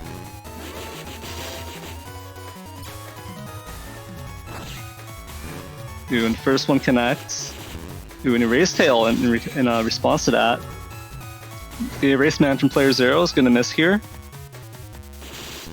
Did he actually block it? Oh my gosh, PZ's, he's the monster, for real. That Bubble Star leading to a confirm for that second fire hit. So both players trading a lot of damage back and forth here. Just that one Erase Tail, is still a lot of damage, and then plus the Gregar Vulcan, just the Buster. Yeah, but we see something in the hand that will completely counter this Gregar Buster, which is that Risky Honey and the Tomahawk Cross. So that being chip charged and me holding my B button recklessly will result in a massive HP loss. Ooh, luckily this Wind Rack misses. Does not manage to get the ×2 and the D cross onto your Erase Beast here. Ooh, and but player 0 protects this area and looking for a chance to release this Risky Honey ×2. Doesn't get it. So 2 Wind Racks used this turn, neither of them connecting for the D cross. I was very fortunate. I can't say that was like planned. It was really fortunate though. But now player 0 is in Tomahawk and +1 area, or at least mostly +1 area. You know what? This is actually a good chance to bring this up. This is exactly why you need to have a planned strategy for this situation, right? Because even Tomahawk Man can provide the same exact results with having one area grab. You need to be able to deal with it. Okay, so this first invis gets eaten by Rush here, but player 0 does have this area grab and a life aura. Oh, and that Wind Rack was used just a little bit preemptively here, so the Element Man does not get the fire hit. Oh, but Muramasa right there snuck in and taking out that life aura from player 0. Yeah, it was really bad sequencing on my part. I really should have went with Element first and then a Wind Rack in case the TFC happened. Knowing your sequencing is like really important.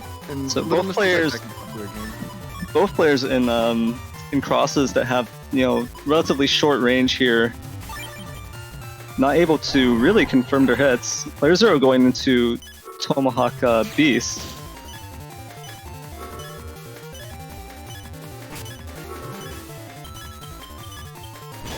So this Magnum will connect, but player 0 does have this anti-damage.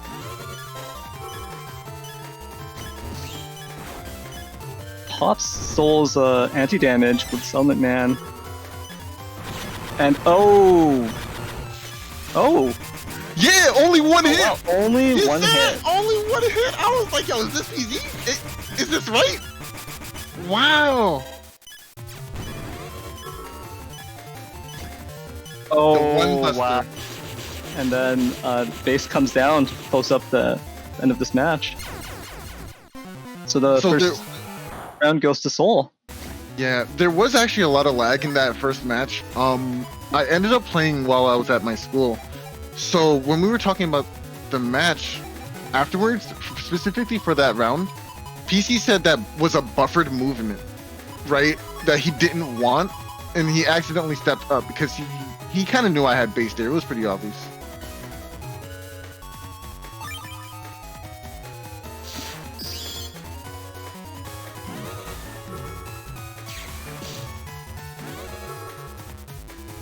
Player Zero opting to go into what looks like an anger play, but there it is, the ×2 kernel.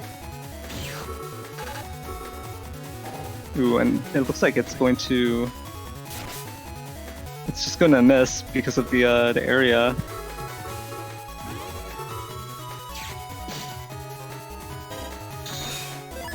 But that barrier 200 would have blocked it anyways, even if Soul was standing in position to receive the hit.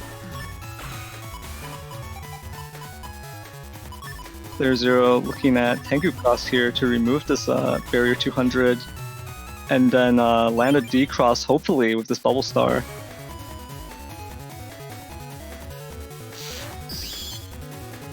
Ooh, and it's going to be Erase Cross coming out of Soul.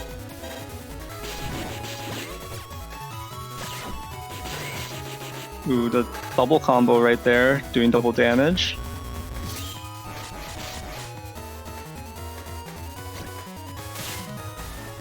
Getting rid of the conveyor belts was not necessary. I'm not sure why I went for grass here as opposed to like a fire.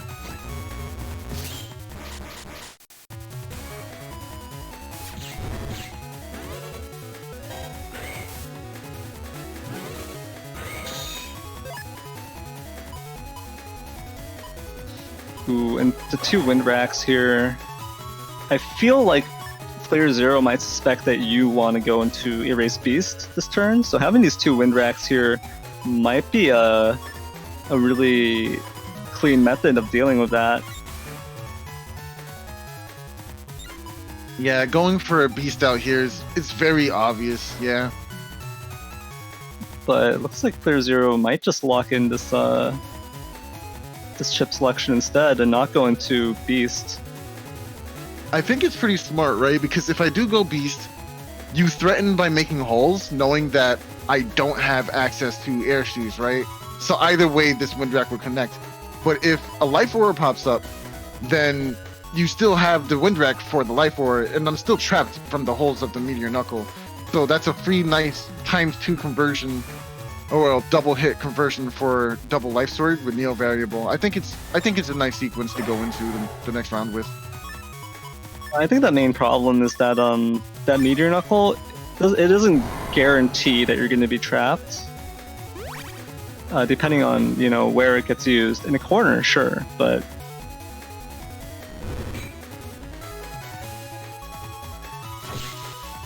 ooh, and yeah, there's the D cross. That wind rack being very patient to land it. But Erase Man in retaliation is going to put Player Zero into paralysis. Oh, and this is going to be really painful. Yeah, the ×2 damage fire hit, thanks to the grass panels.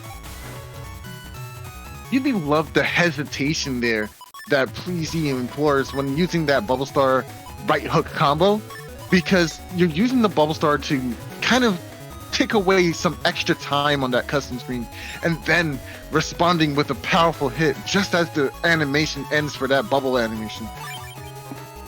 Yeah, players are definitely dragging it out there in order to give you less time, potentially, if you had any chips there. Ooh, the meteor knuckle comes down, and you can see what I mean.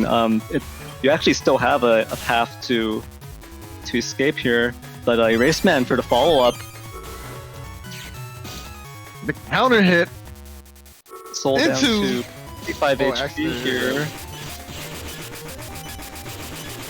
Okay, so that area grab wasn't supposed to be an area grab. I really, really wanted that heat breath there. Yeah, unfortunately, I don't think you would have been able to confirm it on the grass panels. I believe Player Zero could smash out and step down, so it would still be a big chunk of damage, but it probably would not have closed the game out. No, not at all. But doing 200 is doing 200, you know what I'm saying? Oh, man.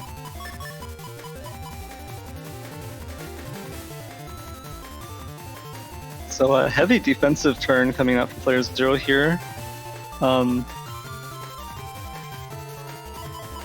Not sure if that's the right call though. Yeah, so Player Zero recognizing that the life aura might not be necessary.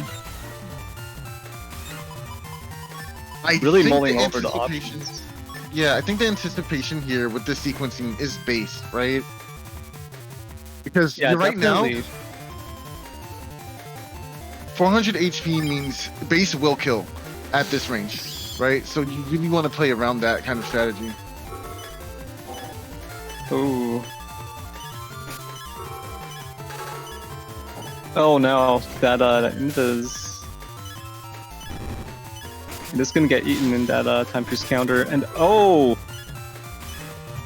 the D cross and the massive amount of damage. Yeah, so Slash Beast connecting onto Tengu, that completely turned the tables on player 0 right there. And Yeah, that we is ended up the end. desyncing. Yeah. We ended up desyncing there at the end, so ignore that game too. But the thought process on that last turn was kind of like using the life orb to bait out the response of going back B, right? And I wanted to punish the back B as hard as possible. I think that was the only way I was able to like clear out that round.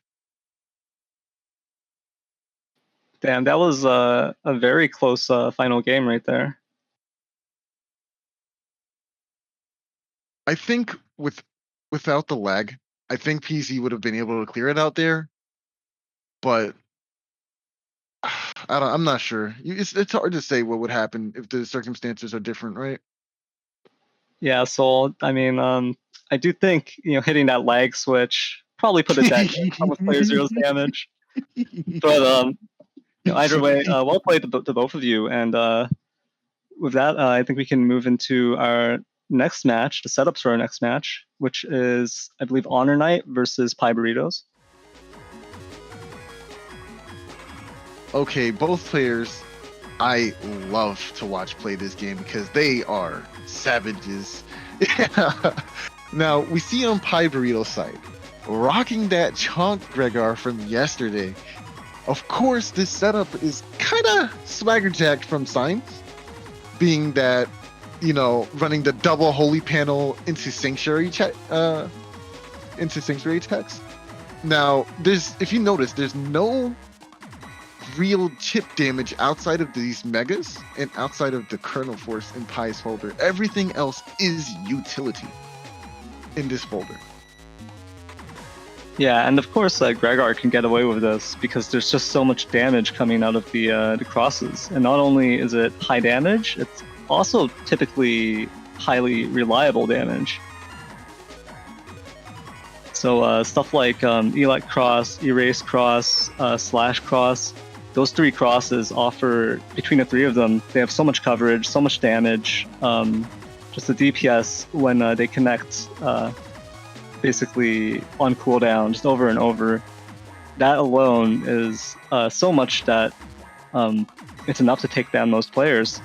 So just having all of this utility, having all this defense, and then the chonk build, 2200 HP, it just gives Pie Burritos that time, that room to play around with the crosses and take his opponent out without using like limited resources. Instead, trying to hold on to the crosses, trying to use the crosses and squeeze more value out of them instead. Even Heat Cross and Charge Cross's charge shots are really menacing to deal with for certain matchups, especially if you're making a lot of grass panels with your Element Man to try and move around.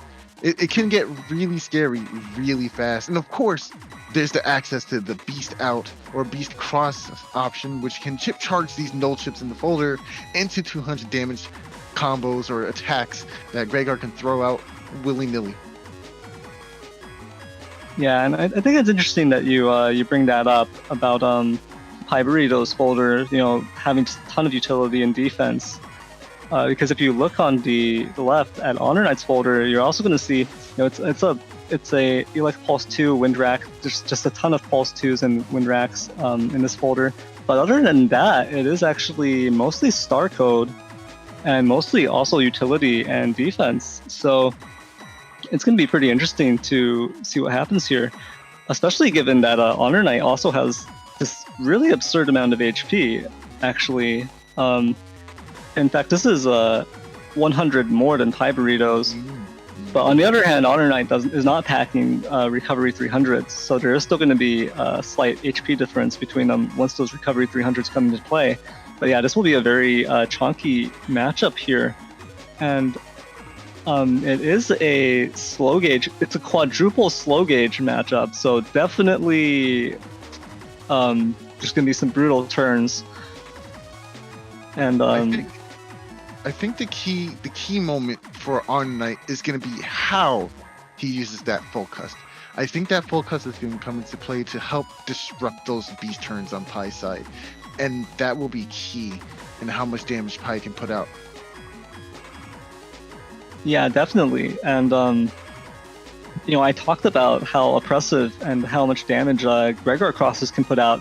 But Falzar, I feel like the range is maybe a little bit different, a little bit less reliable. But the DPS is comparable, if not a little bit better in certain situations. For example, a Tengu lock, right?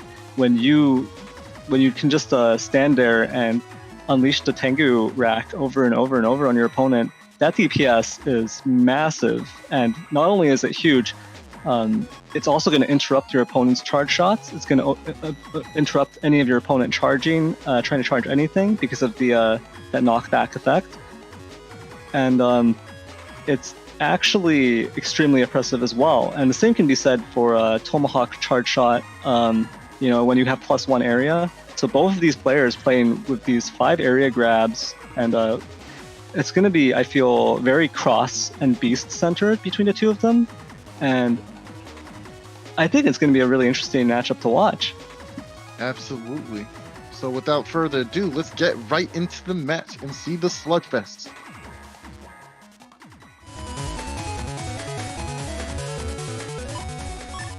Alright, we are watching from HonorNite's side here with that 2300 HP. That's so much HP. Like, you can think to yourself, right? 100 HP doesn't really make the difference, but it kind of does, and especially in the mental long game, right? Even in my own build, I used to run 1400 HP and run speed max, but switching over to that 50 plus HP, just making yourself even slightly bulkier, can just make the difference in how long you last in the match. And I think it's really interesting that that tiny HP difference. Yeah, it can have an impact for sure. And HonorNite going to Dust Cross, Pie Burritos going to Charge Cross here. Both of these more utility-oriented crosses. Pie Burritos going to get that extra cust, and HonorNite going to be able to use the Trash Chute here and just try and pull up a better hand for himself. Yeah, and we also see HonorNite's signature combination, Elect Pulse, Wind Rack, turn 1. I don't know why he does it every time, but that's his favorite entrance. It's really interesting here because I believe that HonorNite doesn't really have a good answer to the Charge Cross, but Pie Burritos is packing that Eraseman SP and Eraseman, so there's definitely potential here for a huge hit onto HonorNite's Dust Beast. And already we see, the Dust Beast cracking all these panels, going to make it a lot harder for Pie Burritos to navigate. Ooh. And yeah, we also see this warp step coming into play here.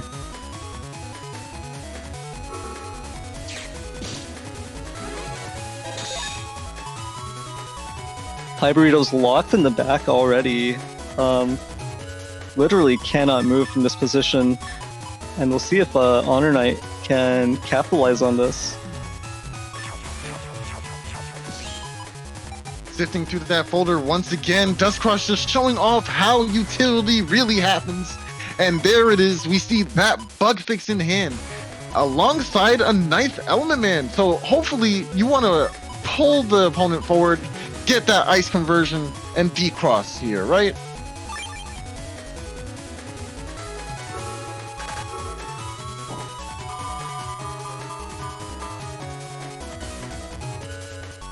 With this much HP between the two of these players, it is going to be a bit slower right here, especially with low cost.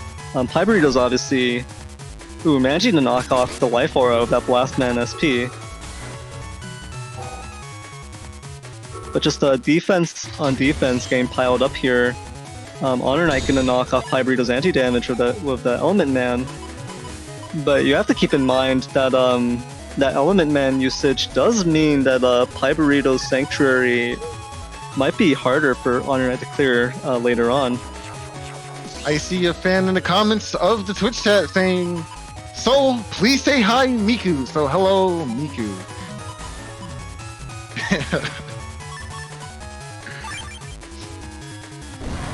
Anyway, going back to the match, we see explosive turn coming out for this beast turn on HonorNite's side.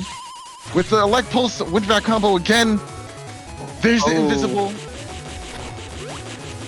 No way to punish it too. Oh, that's really bad for Pie. That's a massive loss of damage there. Oh boy. Mello also asked, "What about me, Soul?" So yes, hello, Mello. People are just gonna start asking me to say hi to them in chat now.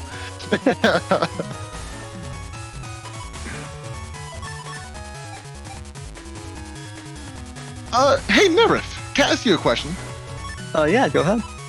How do you feel about Poison Seed? Oh, that's quite a question. The value of Poison Seed is really variable, but I think it's interesting to just kind of throw it out there in the situation. I do feel like maybe it would have been better used here specifically as a beast charge. Uvu saying Poison Seed is kind of toxic. Very funny, Uvu. I personally love Poison Seed. I think it's a great chip. Because you can just deal with Sanctuary using it. You can deal with a lot of different panel configurations and just change it all to poison. Obviously, Float Shoes counter set though. Yeah, and then on top of that, if you don't have Float Shoes to deal with it, that's the damage you're eating every turn. This is kind of interesting. This Spout Man, that these charge shots not doing a ton of damage, but it's slowly adding up, and it charges so quickly. It's actually still considerable here in this situation. Briggs Volna in the Twitch chat says, "Man, that SoulXCross charge is so quick." And yes, it is quite fast, but it's not that strong, right? Only doing about 70 damage per hit. I mean, it adds up quick though, right? Well, not anymore, I guess. And this is what I was talking about. Having used the Element Man earlier, HonorNite is now going to have to deal with the Sanctuary, and we'll see whether or not there are some good options here. That Elect Pulse 2 into Windrat combo, knocking Pie Burritos out of Erase. Yo, did you just see his movement out of the beast charge just now? That was crazy. HonorNite's insane. Yeah, HonorNite's actually insane. An almost 800 HP difference here, and now that HonorNite's camping these Sanctuary panels, that difference is only going to add up. Or rather, I guess it'll stay the same since they're both on Sanctuary panels. Oh, that is a bad cross matchup right here for Pie Burritos. But this grab revenge. But does Pie Burritos have an answer to these area grabs? Yeah, I think this was a bad call on Pie's part. You really wanted to camp forward there as much as possible.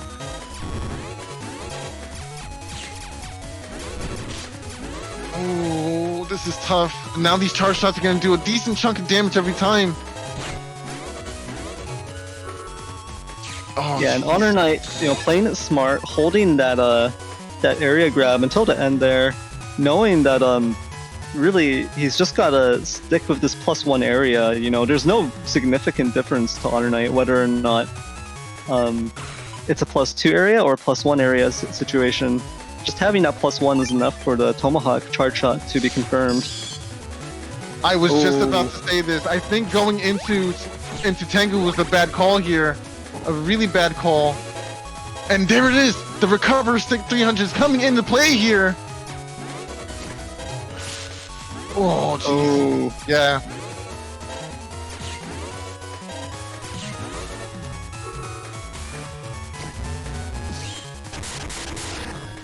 and what's interesting here is that HonorNite actually doesn't have charge max. Instead, it's a charge 4, I believe, so slightly short on that. And that does make quite a bit of difference when it comes to the Tengu rack charge shots, because it doesn't set the opponent to blinking, so really your DPS is gated by your charge time. Yeah, I agree. Usually when messing with charge amounts, I think it's a lot safer to lessen it in Gregar, because all those charges in Gregar are ridiculously quick regardless of how much, like, if you have at least charge 3 or charge 4, I think it's a pretty quick charge, you know? But in Falzar, I feel like the windups are a lot more punishing. And this Eraseman SP is going to time out in the center. Just this confirmed hit, not too much damage, but still every bit counts here when they're just slugging it out like this. And HonorNite is already basically out of chips.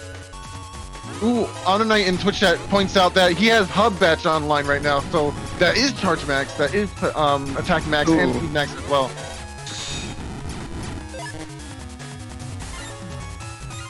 If I remember correctly as well, he's also packing a Buster Bug as well, yeah? There it is. Yeah, I do believe that is a Buster Bug. So we'll see how much of a role it plays here in closing this out. With these slow gauge turns, they might not go to damage judge.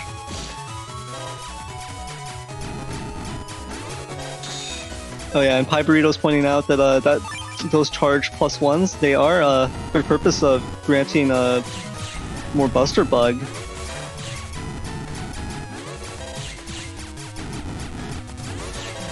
Mashing B as fast as you can, but you're running out of HP faster because of this charge shot.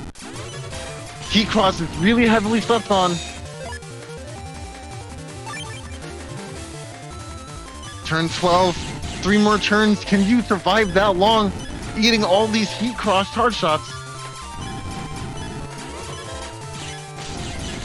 Oh boy. Okay, technically, HonorNite is still winning based on damage judge, right? Because this 561 HP are the 2 recovers that were used earlier, whereas HonorNite hasn't used any recovers, and he's still sitting on that 300 SV. Yeah, so that this is is true. pretty close. If HonorNite can make it to the final turn,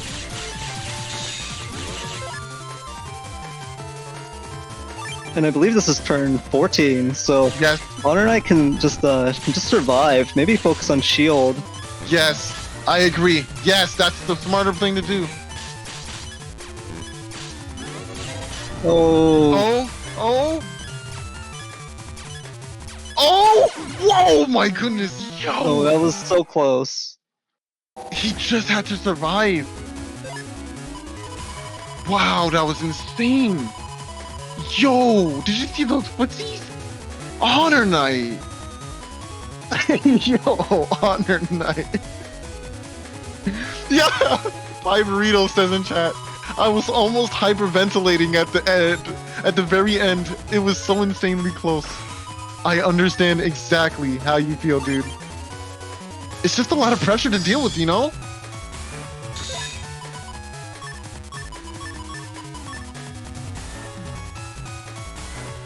Okay, so Zeto7 actually in YouTube chat says, why doesn't he just use Beast out?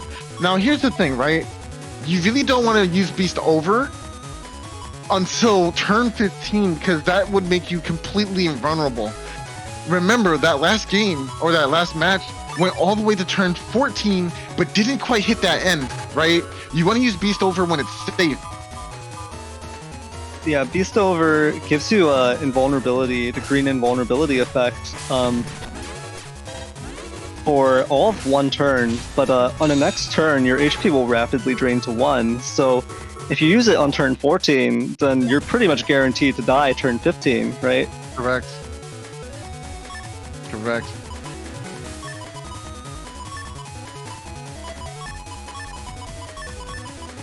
You know, I asked HonorNite about this Cust 5 setup many times before, and it's a little nerve-wracking to just be playing with Cust 5.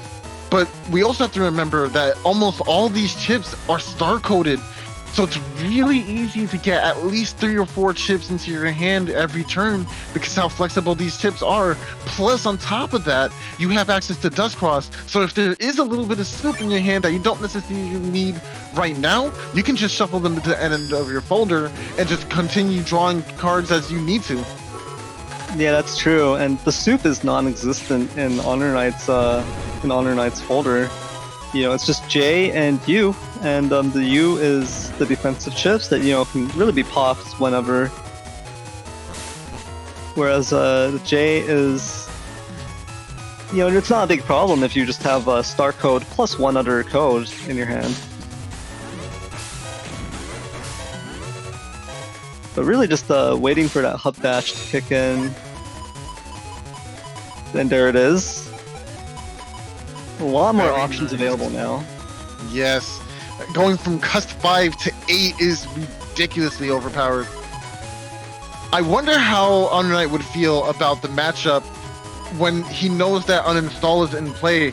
That would mean, you know, you can't just use your hub batch whenever you want, and it creates this complex narrative of when do I use this and what is the best time? Do I know if I avoided the uninstall? Should I care? It's tough. Mind games are so heavy.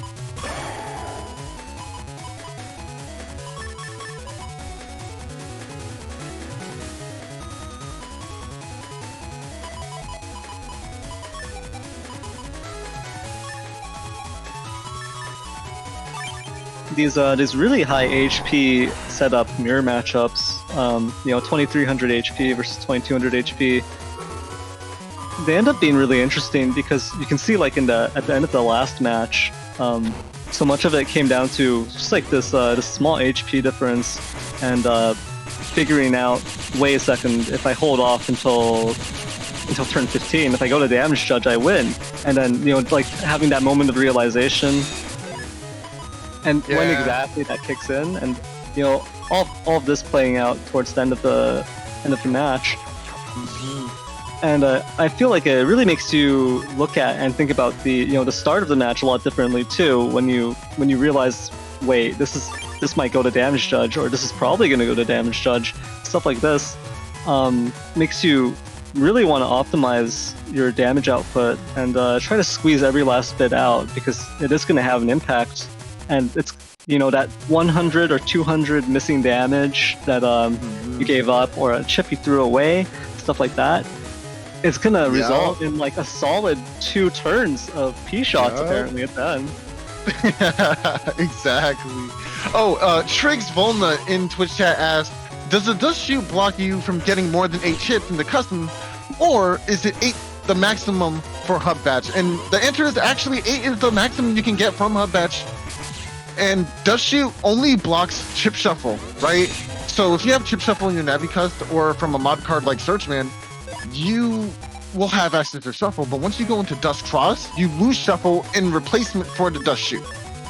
But it does come, the Shuffle does come back after you leave the SoulXCross.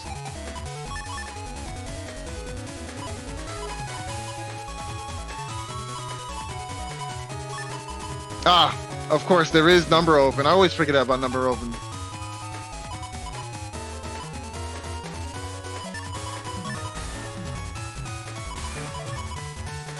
Wow, this is interesting. Okay, the sequence here is kind of weird. Going for a Lek Pulse. Oh no, this is not weird, actually. I think this is pretty good.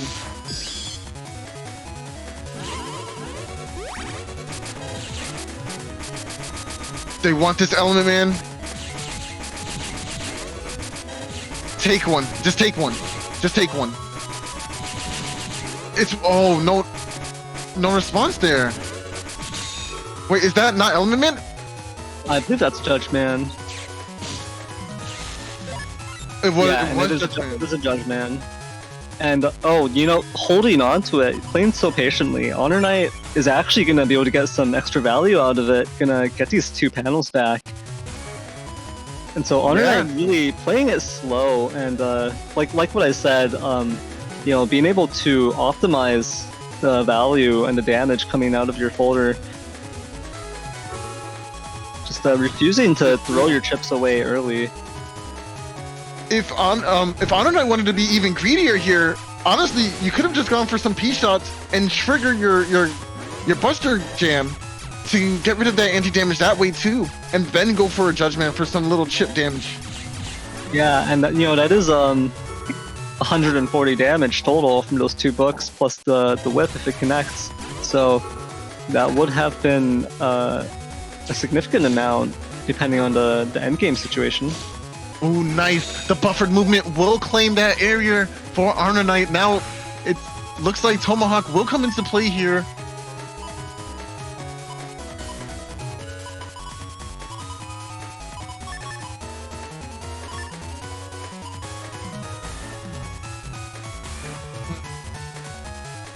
I'm wondering, what does Pie have left to decross here? I think the only answer is Element Man, but I think we saw Element Man already. No, I don't think we did actually. So Element Man is valid, or a crossover to Heat as opposed to Elect, but I don't think that will happen. I actually predict that Elect will be the cross that we keep here. Ooh, Elect Beast.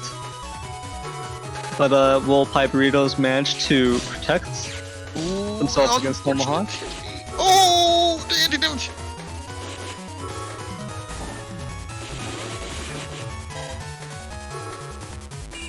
Oh! Oh! And this The is going Buster. to... Oh wow, No. it got burned through so quickly by those Buster Jam procs, but the Race Man is gonna miss. Pie Burritos Nice. losing the Elect Beast right there. But still shaving a lot of this damage off with the help of this Holy Panel. Holy Panel is such an underrated chip. Very powerful. Makes you even tankier than before. Imagine me using base, right? And you're standing on a Holy Panel. Base usually does 60 per hit, but now it's only doing a measly 30 per hit. And that's literally nothing. This is an interesting hand for HonorNite here. It is also the end of HonorNite's folder, so this is what he's got here is, you know, this is everything. And there is a Ground Man, which could be useful for dealing with Holy Panels. Right, I think what you really want to do here is you want to use the Element Man to create ice, maybe get a freeze, get some free Buster Shots in, but you want to save the Ground Man for the Sanctuary so you can eat up as many of those Sanctuary panels as possible, but the Life Orb will come out, and this means no damage will be done as he chip charges away these chips to get this nice 200 damage. Oh no! Missing the conversion, but can still get the freeze here. Does that cancel it? Does that cancel it? Yes, it does! It does! Holy Panel comes back though! Yeah, and I don't think we've seen Sanctuary yet from Pie Burritos, have we? Okay, so the footsies looked a little weird on HonorNite's part, right? He stood in front and went for the slash anyway. I think this is because the windup is so telling with Tomahawk Cross that Pie could have easily reacted and got it out of the way if HonorNite decided to camp the top row. So having to trade these Buster Shots for that charge shot is probably the smarter thing to do.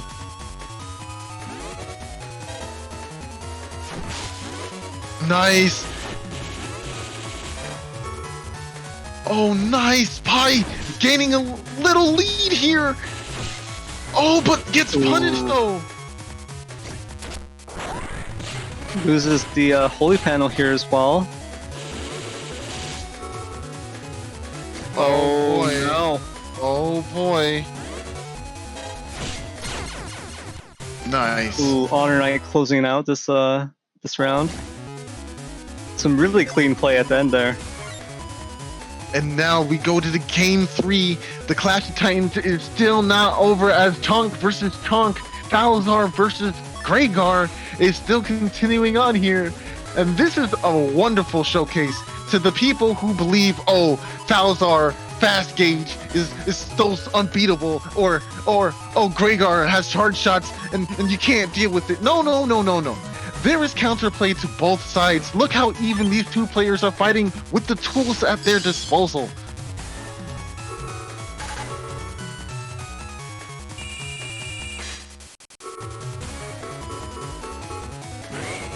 And there's that slow gauge game dropped early here by Pie Burritos, wanting to maximize the damage output from SoulXCross, but not really managing to connect yet. Just getting rid of that barrier. Erase Man going to connect here from HonorNite, going to put Pie Burritos into paralysis, and that will confirm one of the ice cubes being shot out. I really like this because this, oh, but you can't catch that center. And HonorNite holding that that full cust there. Look how good this is. Look how good SoulXCross is for its value. An entire hand being shuffled back, and in the hand still from the previous turn, we have this full cust. Full cust will come out immediately, and HonorNite will be mashing his LNR buttons to get back into the hand so he can choose that hot batch or whatever following chips for the next turn. Oh, and this is it. Extra value. Even gonna waste the beast turn from Pie Burritos. This is exactly. Oh. Yo. That's a resource loss that I don't think Pie Burritos can afford with just how much extra damage you have to squeeze out. One full turn of Beast being lost to full cust here might have a lot of impact. Ladies and gentlemen, this is exactly what we were talking about as setups, right? Full cust eating a turn of Beast is not what you want to see in a game 3 situation against somebody who has more bulk than you do, right? Oh man, this is really unfortunate for Pie. How are you going to manage your resources now? And that's the question that we're going to need answered in the next coming rounds. And honestly, it's so tragic because I wanted to see this type of elect beast play, right, where you just want to chip charge and first knock off your opponent's defenses, and then chip charge, wreck the field, and then paralyze them, follow them up with buster shots. But just being immediately punished by that full cust is really rough. Erase Man gonna be eaten away by this barrier. One by one, Pie's resources dwindling. Is there gonna be a comeback for this? These are a lot of damaging combos. Oh, and being trapped!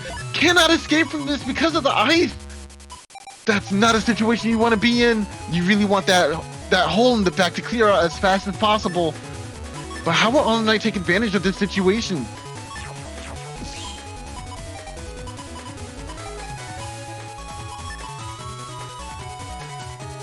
Oh, I wait. think one potential method for taking advantage of it would actually be to ground beast charge down that row. And I was gonna say Tomahawk. Tomahawk. I feel Tomahawk is a bit slow. Just the Tomahawk beast charge is a little bit slower, so you might not be able to squeeze out as much damage. Ah, that makes sense. Okay.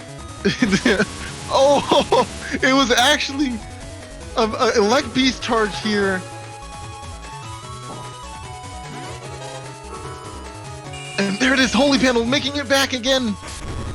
But oh, it does not destroy the single Holy Panel on the field. So this is going to give Pie Burritos some breathing room.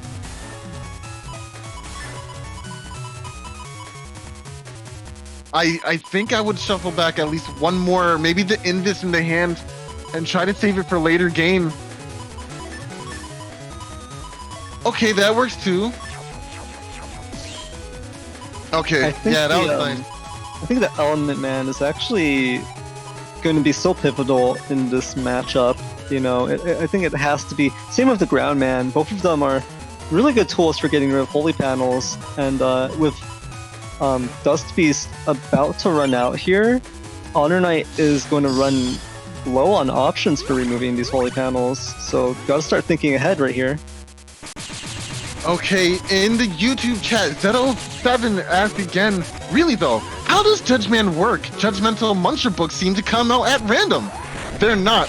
When you're minus on area, so for instance, if your opponent has an area grab on you, like so, using Judgman will still do a paralyzing damage 3 scares ahead, but it will also give you back your area. So it will attempt to recover your lost panels. Yeah, so basically, so the default area that you have, when your opponent area grabs onto it, if you use Judgman, it will attempt to spawn a book on every panel that's not broken at the moment. Not broken or occupied. So if any books spawn, it will restore your area. If all of the panels are broken though, then the Judgman will not return your area to you. So in this kind of situation here, you can really get a lot of extra damage from Judgman. Potentially more than double the default 100 damage. You could get 220 total damage if you spawn 6 books.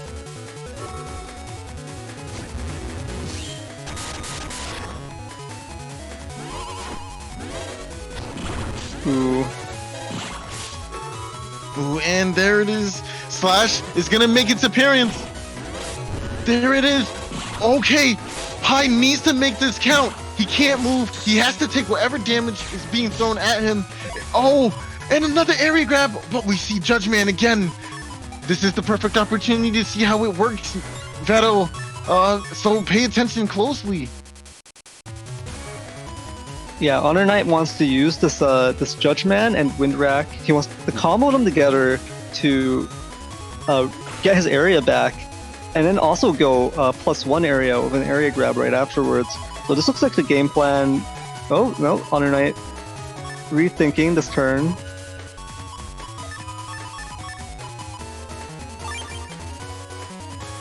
I think walking in basically the same thing here. So here's the life aura drop. A lot of defense coming out, immediately answered by Windrack. And there it is. Ooh. The books So- will appear. Oh, But that forward movement. Oh, okay. I thought he moved forward. Nice.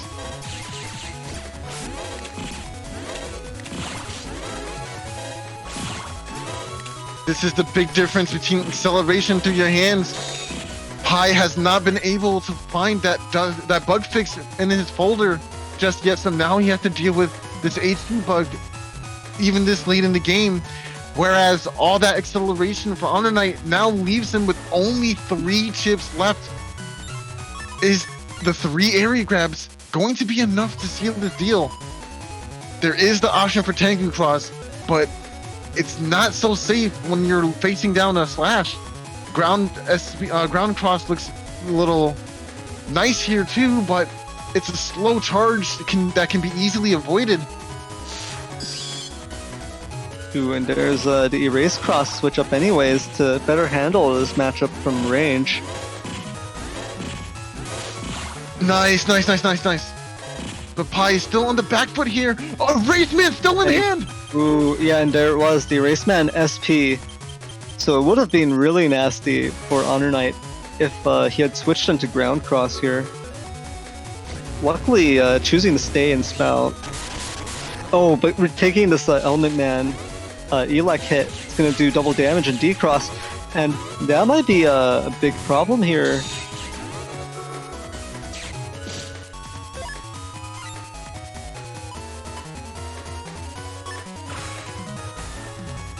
Tomahawk might not be the safest option here. Pie Burritos just knocked Spout off of HonorNite.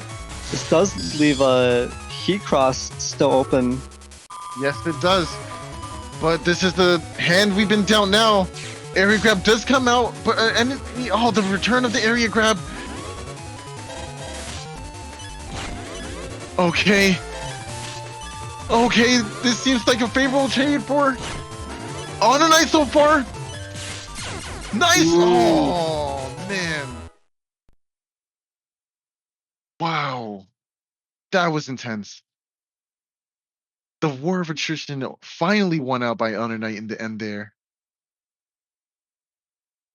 Yeah, definitely close match. Both players there falling into a roughly 300 HP difference and just trading those charge shots back and forth at the end.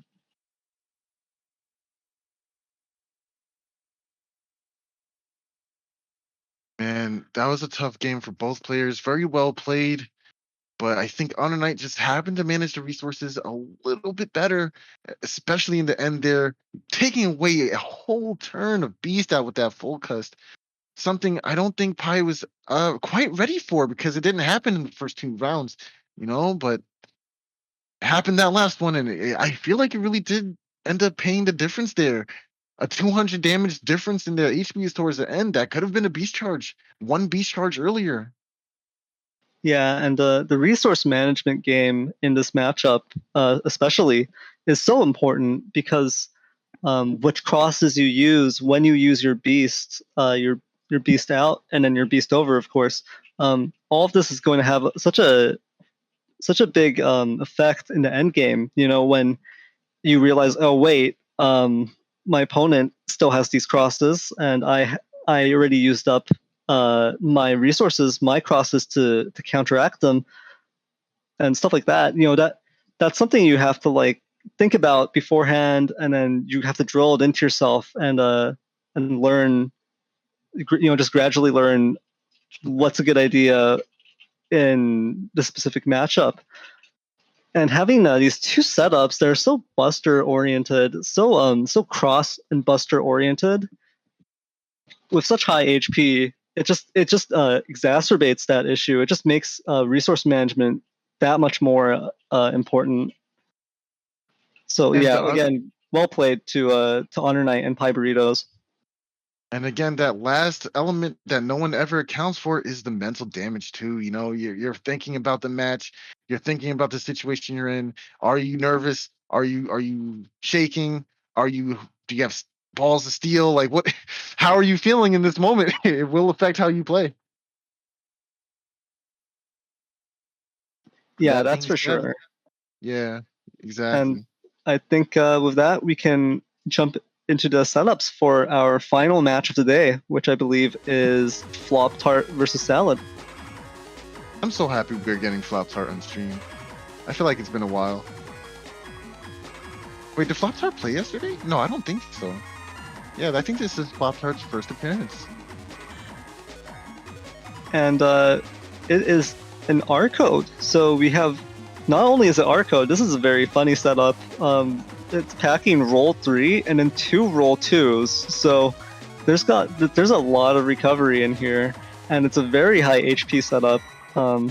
This is basically chonk on Balzar, really. It's got 2200 HP, starting up with 2200 HP, and then 2 recovery 300s for 2800 total, and then the roll 3 and roll 2, pushing that over 3000 total effective HP. So a lot of recovery here, and it's a hub batch setup with 5 buster ups. So we haven't seen this in a while, actually. This gets played, this type of setup with the buster ups and the hub batch, it gets played every once in a while, but I wouldn't call it super common still. Yeah, me neither. And yeah, I think this is a really interesting setup, especially with this the bubble combos in R, of course, on code. But this is an interesting decision here, choosing to run Life Aura and Barrier 200 and U. There's just so much defense here from Flop Tart's side. Only 1 Wind Rack, but as it is a Falzar build, there is access to Tengu. So as long as you hold on to Tengu until you need it to deal with the opponent's Life Aura, there shouldn't be any huge issues. I really like going for the speed max here. Not having charge max is a little iffy to me because being able to charge no matter what is still really strong, right? but I feel like you can kind of get away with it in this kind of situation. But what's really going to be pushing Flop Tart over the edge here is those Buster Ups. Buster Ups will be able to make that attack power go over 5. Wait, that is possible in this format, right? Yeah. So it will go up to attack 10. This is an attack 10 setup. But if I remember correctly, it's still, the P-Shot will do 100, correct? Yeah. The Buster Jam, when it occurs, is going to do a full 100 damage. So, after these Buster Ups get popped, it's going to be quite an RNG fest, just hoping that you get those Buster Jam procs and whittle your opponent down. And it's also going to be a bit of a struggle, usually, to line up with your opponent, or just walking up and down, hoping to land those shots, and then hoping the shots that land are Buster Jam procs. My personal take on it is that I'm not a big fan of attack 10 Buster Jam procs, just because it's RNG, and RNG always bites me personally. I'm no player zero. Yeah, I'm no player zero. I have I would say kind of average luck, but I feel like when it comes to Buster Jam procs specifically, I have a little bit worse than average luck. So I don't know. I feel kind of confident when I play my base folder, and I say my loosely. And Buster procs are so powerful. We've seen Salad's folder already. It is this Beast Rush oriented folder with the Elex Pulse 2s, Wind Racks, and then just a lot of counter hit potential. And a lot of damage. It kind of surprises you, honestly. Like, looking at the folder, you might think, this looks a little bit light on damage. Especially if you look at the SP navies and you go, well, what if they get blocked by defense, right? Then this doesn't look like it has too much. But honestly, it just adds up. All of it just adds up to be pretty considerable. But we'll see whether or not it's enough to deal with this 3,000-ish effective HP from Flop Tart, plus the defense. And it should be an interesting match. For sure. Let's just hop into it and see how this one turns out. What I'm actually really scared about is those risky honeys. The way Salad uses them in this matchup against a build dedicated to pressing the B button as fast as possible can be one of the most scariest things to deal with. Yeah, definitely. And Salad really likes to use these risky honeys in this reactive way as a counter chip, and just get a ton of the risky honey hive procs. And Salad doesn't like to broadcast or telegraph to their opponent that that's the intent. So Salad tends to not go into Tomahawk for these risky honeys. Tends to not get the ×2 charge. Instead, just going to play off of the fact that if your opponent doesn't expect it and even gets one hit on you on your hive, that's going to be equivalent to a charged risky honey. Sorry, immediately pressing that B button. Right off the bat. That is so cheeky. Yeah, right? I'm just like, already, you're trying to test your luck right off the bat like that. That is, to me, that's so demoralizing. That is so disrespectful. I just feel like if I got hit by a Buster Jam proc right at the start like that, I would definitely be tilted. Like, the bug fix is in your hand, right? But still, we're pressing the B button to test that luck, yo. Yeah, that is a lot of cheek. But Salad effortlessly moving around what seems like almost all of Flop Tart's offensive pressure in this turn, dodging that Bubble Star, avoiding the Buster procs with really, really good RNG, but taking the Dolph Thunder and then there, no big deal. Yeah, but that is still a huge HP difference that was developed, especially considering Flop Tart started at 2200, already forced to use the recovery 300s. Yeah. And Salad not letting up either, too, with Element Man following up and just racking on the damage as turns go by.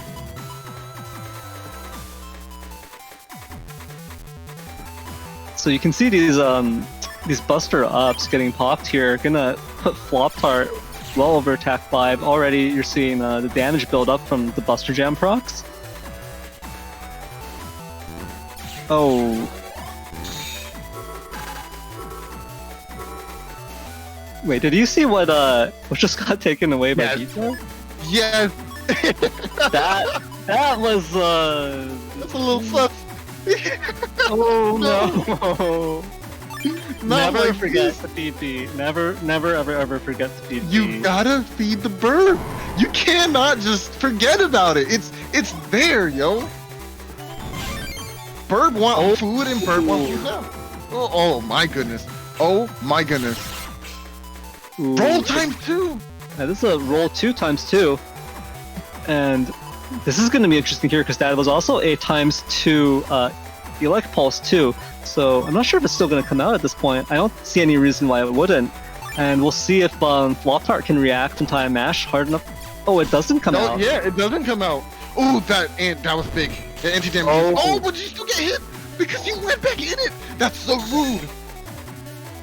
Oh yeah, so that was due to the uninstall, losing super armor, and Balzar doesn't get super armor from beasts. Only Gregar does. So losing that times 2 Elect Pulse 2 definitely hurts here. And then yeah, the Sanctuary being lost there. Yeah, I'm definitely getting PTSD now, bro. I don't know. I'm not happy about it. Not happy at all. Trading Life Force here. How interesting. Yeah, except Flop Tart already had a Barrier 200 up. Didn't exactly get, all of the value out of it, but just popping that Life Aura anyways to replace it, getting a little bit more of a secure defense here that won't get destroyed on, say, the first hit, like a Spoutman SP or a Groundman SP. So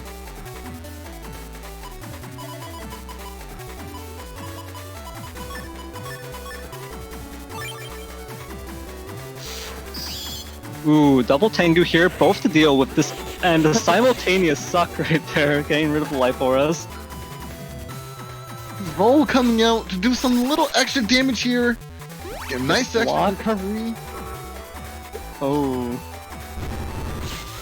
Oh! And yeah, the anti-damage trade, Flop Tart playing that very well to get that anti-damage trade onto Salad, knocking out the Tengu, doing double damage. Yo, dude, hold on. I just realized Flop Tart is playing 2 copies of Roll 2. That's actually not bad.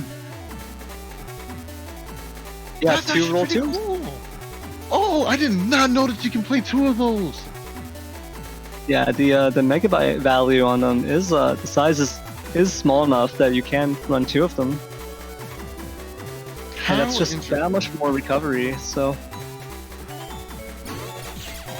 it's basically doing damage and running like recover 120 or something, right? Ooh, times 2. That bubble star into Doll Thunder combo right there, doing just so much damage. But here it is, Flop Tart nearing the end of the folder. Of course, there's still the Buster to deal with, so it's not like running out of chips. It means there's no way to finish off their opponent.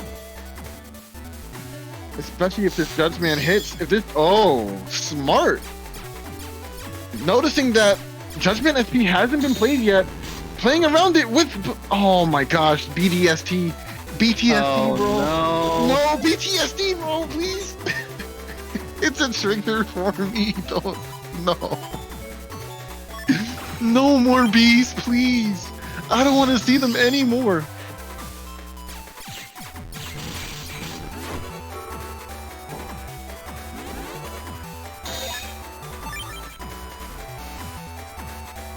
So Flop Tart at the end of the folder here, just gonna have to rely purely on these P shots, hoping for Buster Jam procs. It is a ton of damage though. So we'll see if Salad has anything left up her sleeve to finish off this really hefty 1400 remaining HP. And so this HP difference is massive, but it's important to note that they've actually dealt roughly the same amount of damage to each other. Salad has actually dealt a little bit more damage to Flop Tart than Flop Tart has done to Salad. It's just that all of these recoveries and that huge starting HP difference has really created a situation where Flop Tart is just so close to ending this. And as you can see, Salad slowly rating that differential smaller and smaller as the turn goes on. Oh my gosh. The suspense is really just can Salad dance her way out of these charge shots, these Buster Jam procs, and does Salad have enough steam left? Does Salad have enough chips left to take Flop Tart down? Ooh, and you see, just even one of those Buster Jam procs is so painful. A second one lands as well. Ooh, and it's gonna go to Damage Judge. The turns fly by so quickly under Fast Gauge.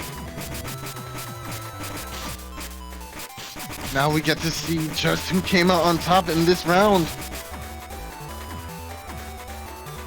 And it was Salad.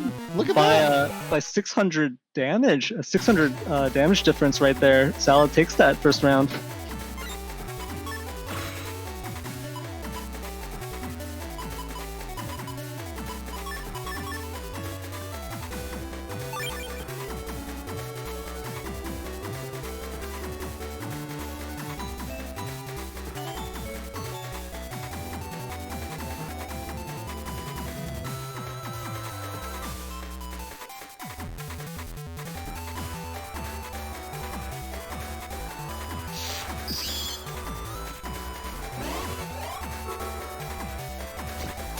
Ooh, a ground down SP right off the bat.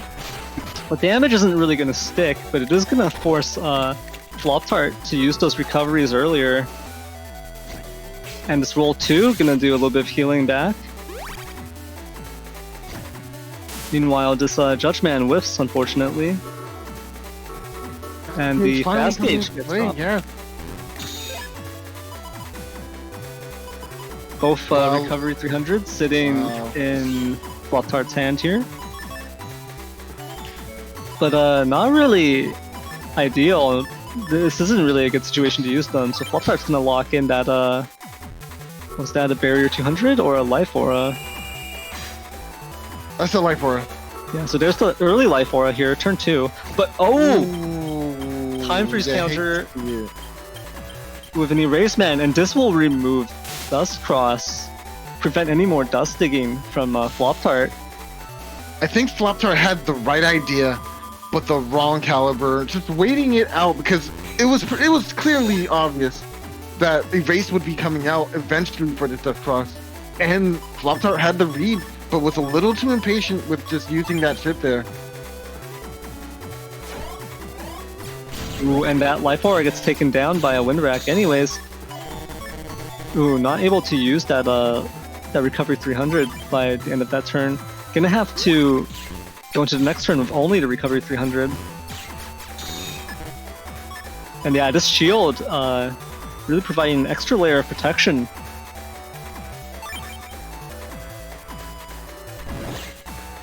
Ooh, then the Bubble Star, Doll Thunder combo connects, but it is on Sanctuary, so isn't gonna do too much. Only did roughly 200.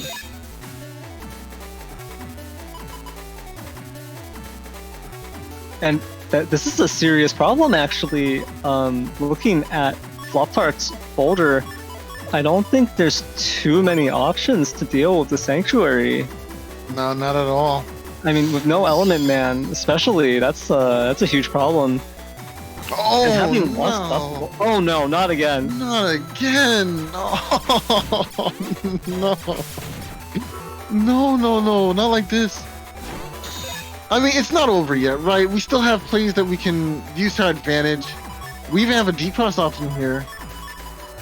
I just want to say, Beat is flying away very happy. You're going to have a huge feast today.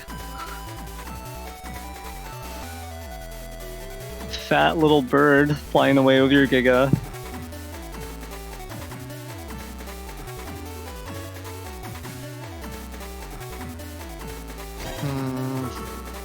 Barrier 200 will lock down here. Salad.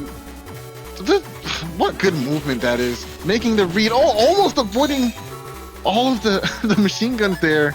But whips out the Risky Honey a little too late. Yeah, only Yeah. getting 2 sets of bees there, and I think one of them fizzled out, didn't manage to do the full 5 hits.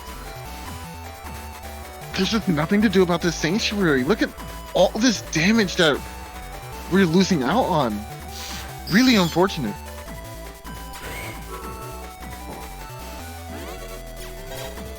What really needed to happen was Dust Beast. That was the other out, yeah, right? Yeah, but having lost Dust Cross already, there's no Dust Yeah. Beast to worry about anymore. So these Bubble Star combos coming out, they just aren't doing enough damage. The roll 2 topping Flop Tart off, but it's just not doing enough damage to threaten Salad. What needs to happen is an Anger ×2 play at minimum. Oh, and the Spoutman SP, this is my favorite Navi just coming out and, well, one of my favorite Navis, not the favorite Navi. But just putting in so much damage for Flop Tart here, for Salad here. So there's the uninstall attached to that Machine Gun 1. So it is going to knock off parts of Salad's Navicust. It is going to be... Actually, I'm not sure if it's really too much of a problem in this matchup. And here Flop Tart is at the end of the folder already. Judgman SP and Roll 3, I believe, are the final chips here. And this could be a serious problem, because I don't think Salad has... There it is, there's the Beast, Tengu Beast, and it's going to be Beast combos now. Salad toughed it out and sat through all of that damage, just tanking everything on the Sanctuary, playing patiently, and now it's time to retaliate.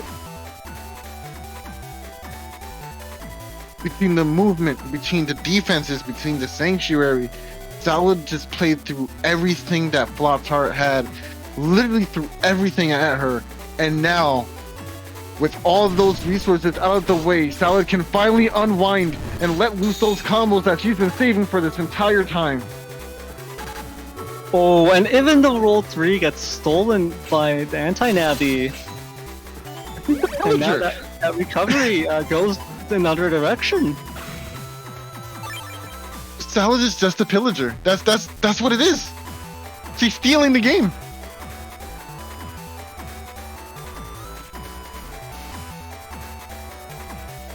I don't see much way for Flop Tart to make it out of this. Oh boy, oh boy. So the HP difference is just going to keep growing here as Salad uses the rest of these offensive chips. And it is the final turn, but Flop Tart doesn't even have the option of Beast over. Flop Tart never went Beast out even. So we'll see. This was the equivalent of Salad going Super Saiyan at the very end, obtaining the last amount of power to unleash upon her opponent. Let's see that HP differential. Yeah, Flop Tart not even bothering to dodge the feathers at the end there, knowing that this HP difference in the damage judge is not something that you can surpass. And yeah, that was just oof. That was brutal. That was a brutal one for sure. And I think that really illustrates why you need to prioritize certain resources, especially when you don't have the tools in your folder to deal with what your opponent has. So that Sanctuary put in so much work, and there are literally no tools in Flop Tart's folder to handle the Sanctuary. No Element Man, no Geddon, no Seeds, no panel breaking, panel cracking chips. So what that really means is that Dust Cross is really important. It's just so important if you're facing anyone who has holy panels. And unfortunately, Flop Tart did not manage to protect the Dust Cross and utilize Dust Beast to remove the holy panels. But still, that was a very interesting match to watch. Flop Tart did have the read there at the end, but just using it too early instead of waiting for that inevitable Raceman to come. I think camping that Life Aura was the play there. Unfortunate, but really great showing to both players. Really well played. finishing it out to the end, and it was a good match for it. I actually really enjoyed that. Yeah, that's for sure. And so yeah, well played again to Flop Tart and Salad. And I do think that was a good showing. Yeah, so unfortunately, that was the actual last match for today. But don't worry, so we have a stream planned for next weekend, and that would be for the first week of Blood Moon. So make sure to head to the Discord, N1GP Discord, to get more updates about future streams and events and how you can join. But before ending the stream today, I do want to give a shout out to all of the very generous people that donate to us on Ko-Fi since yesterday's stream.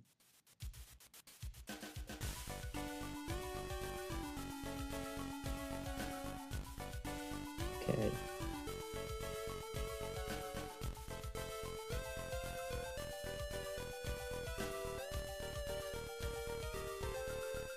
So thank you, Airblast, for donating $6 yesterday. That was just after the stream ended, and saying just thank you for keeping this community running as well. And yeah, so thank you to everyone else who's watching as well. So everyone is part of the community, and we wouldn't be here without everyone. So thanks to all of you for watching as well. So Bitmuffin donating $15, saying get data 5,000 Zenny. So thank you for the donation. I'm not sure if that's the conversion rate we're going with, but thank you again for the generous donation.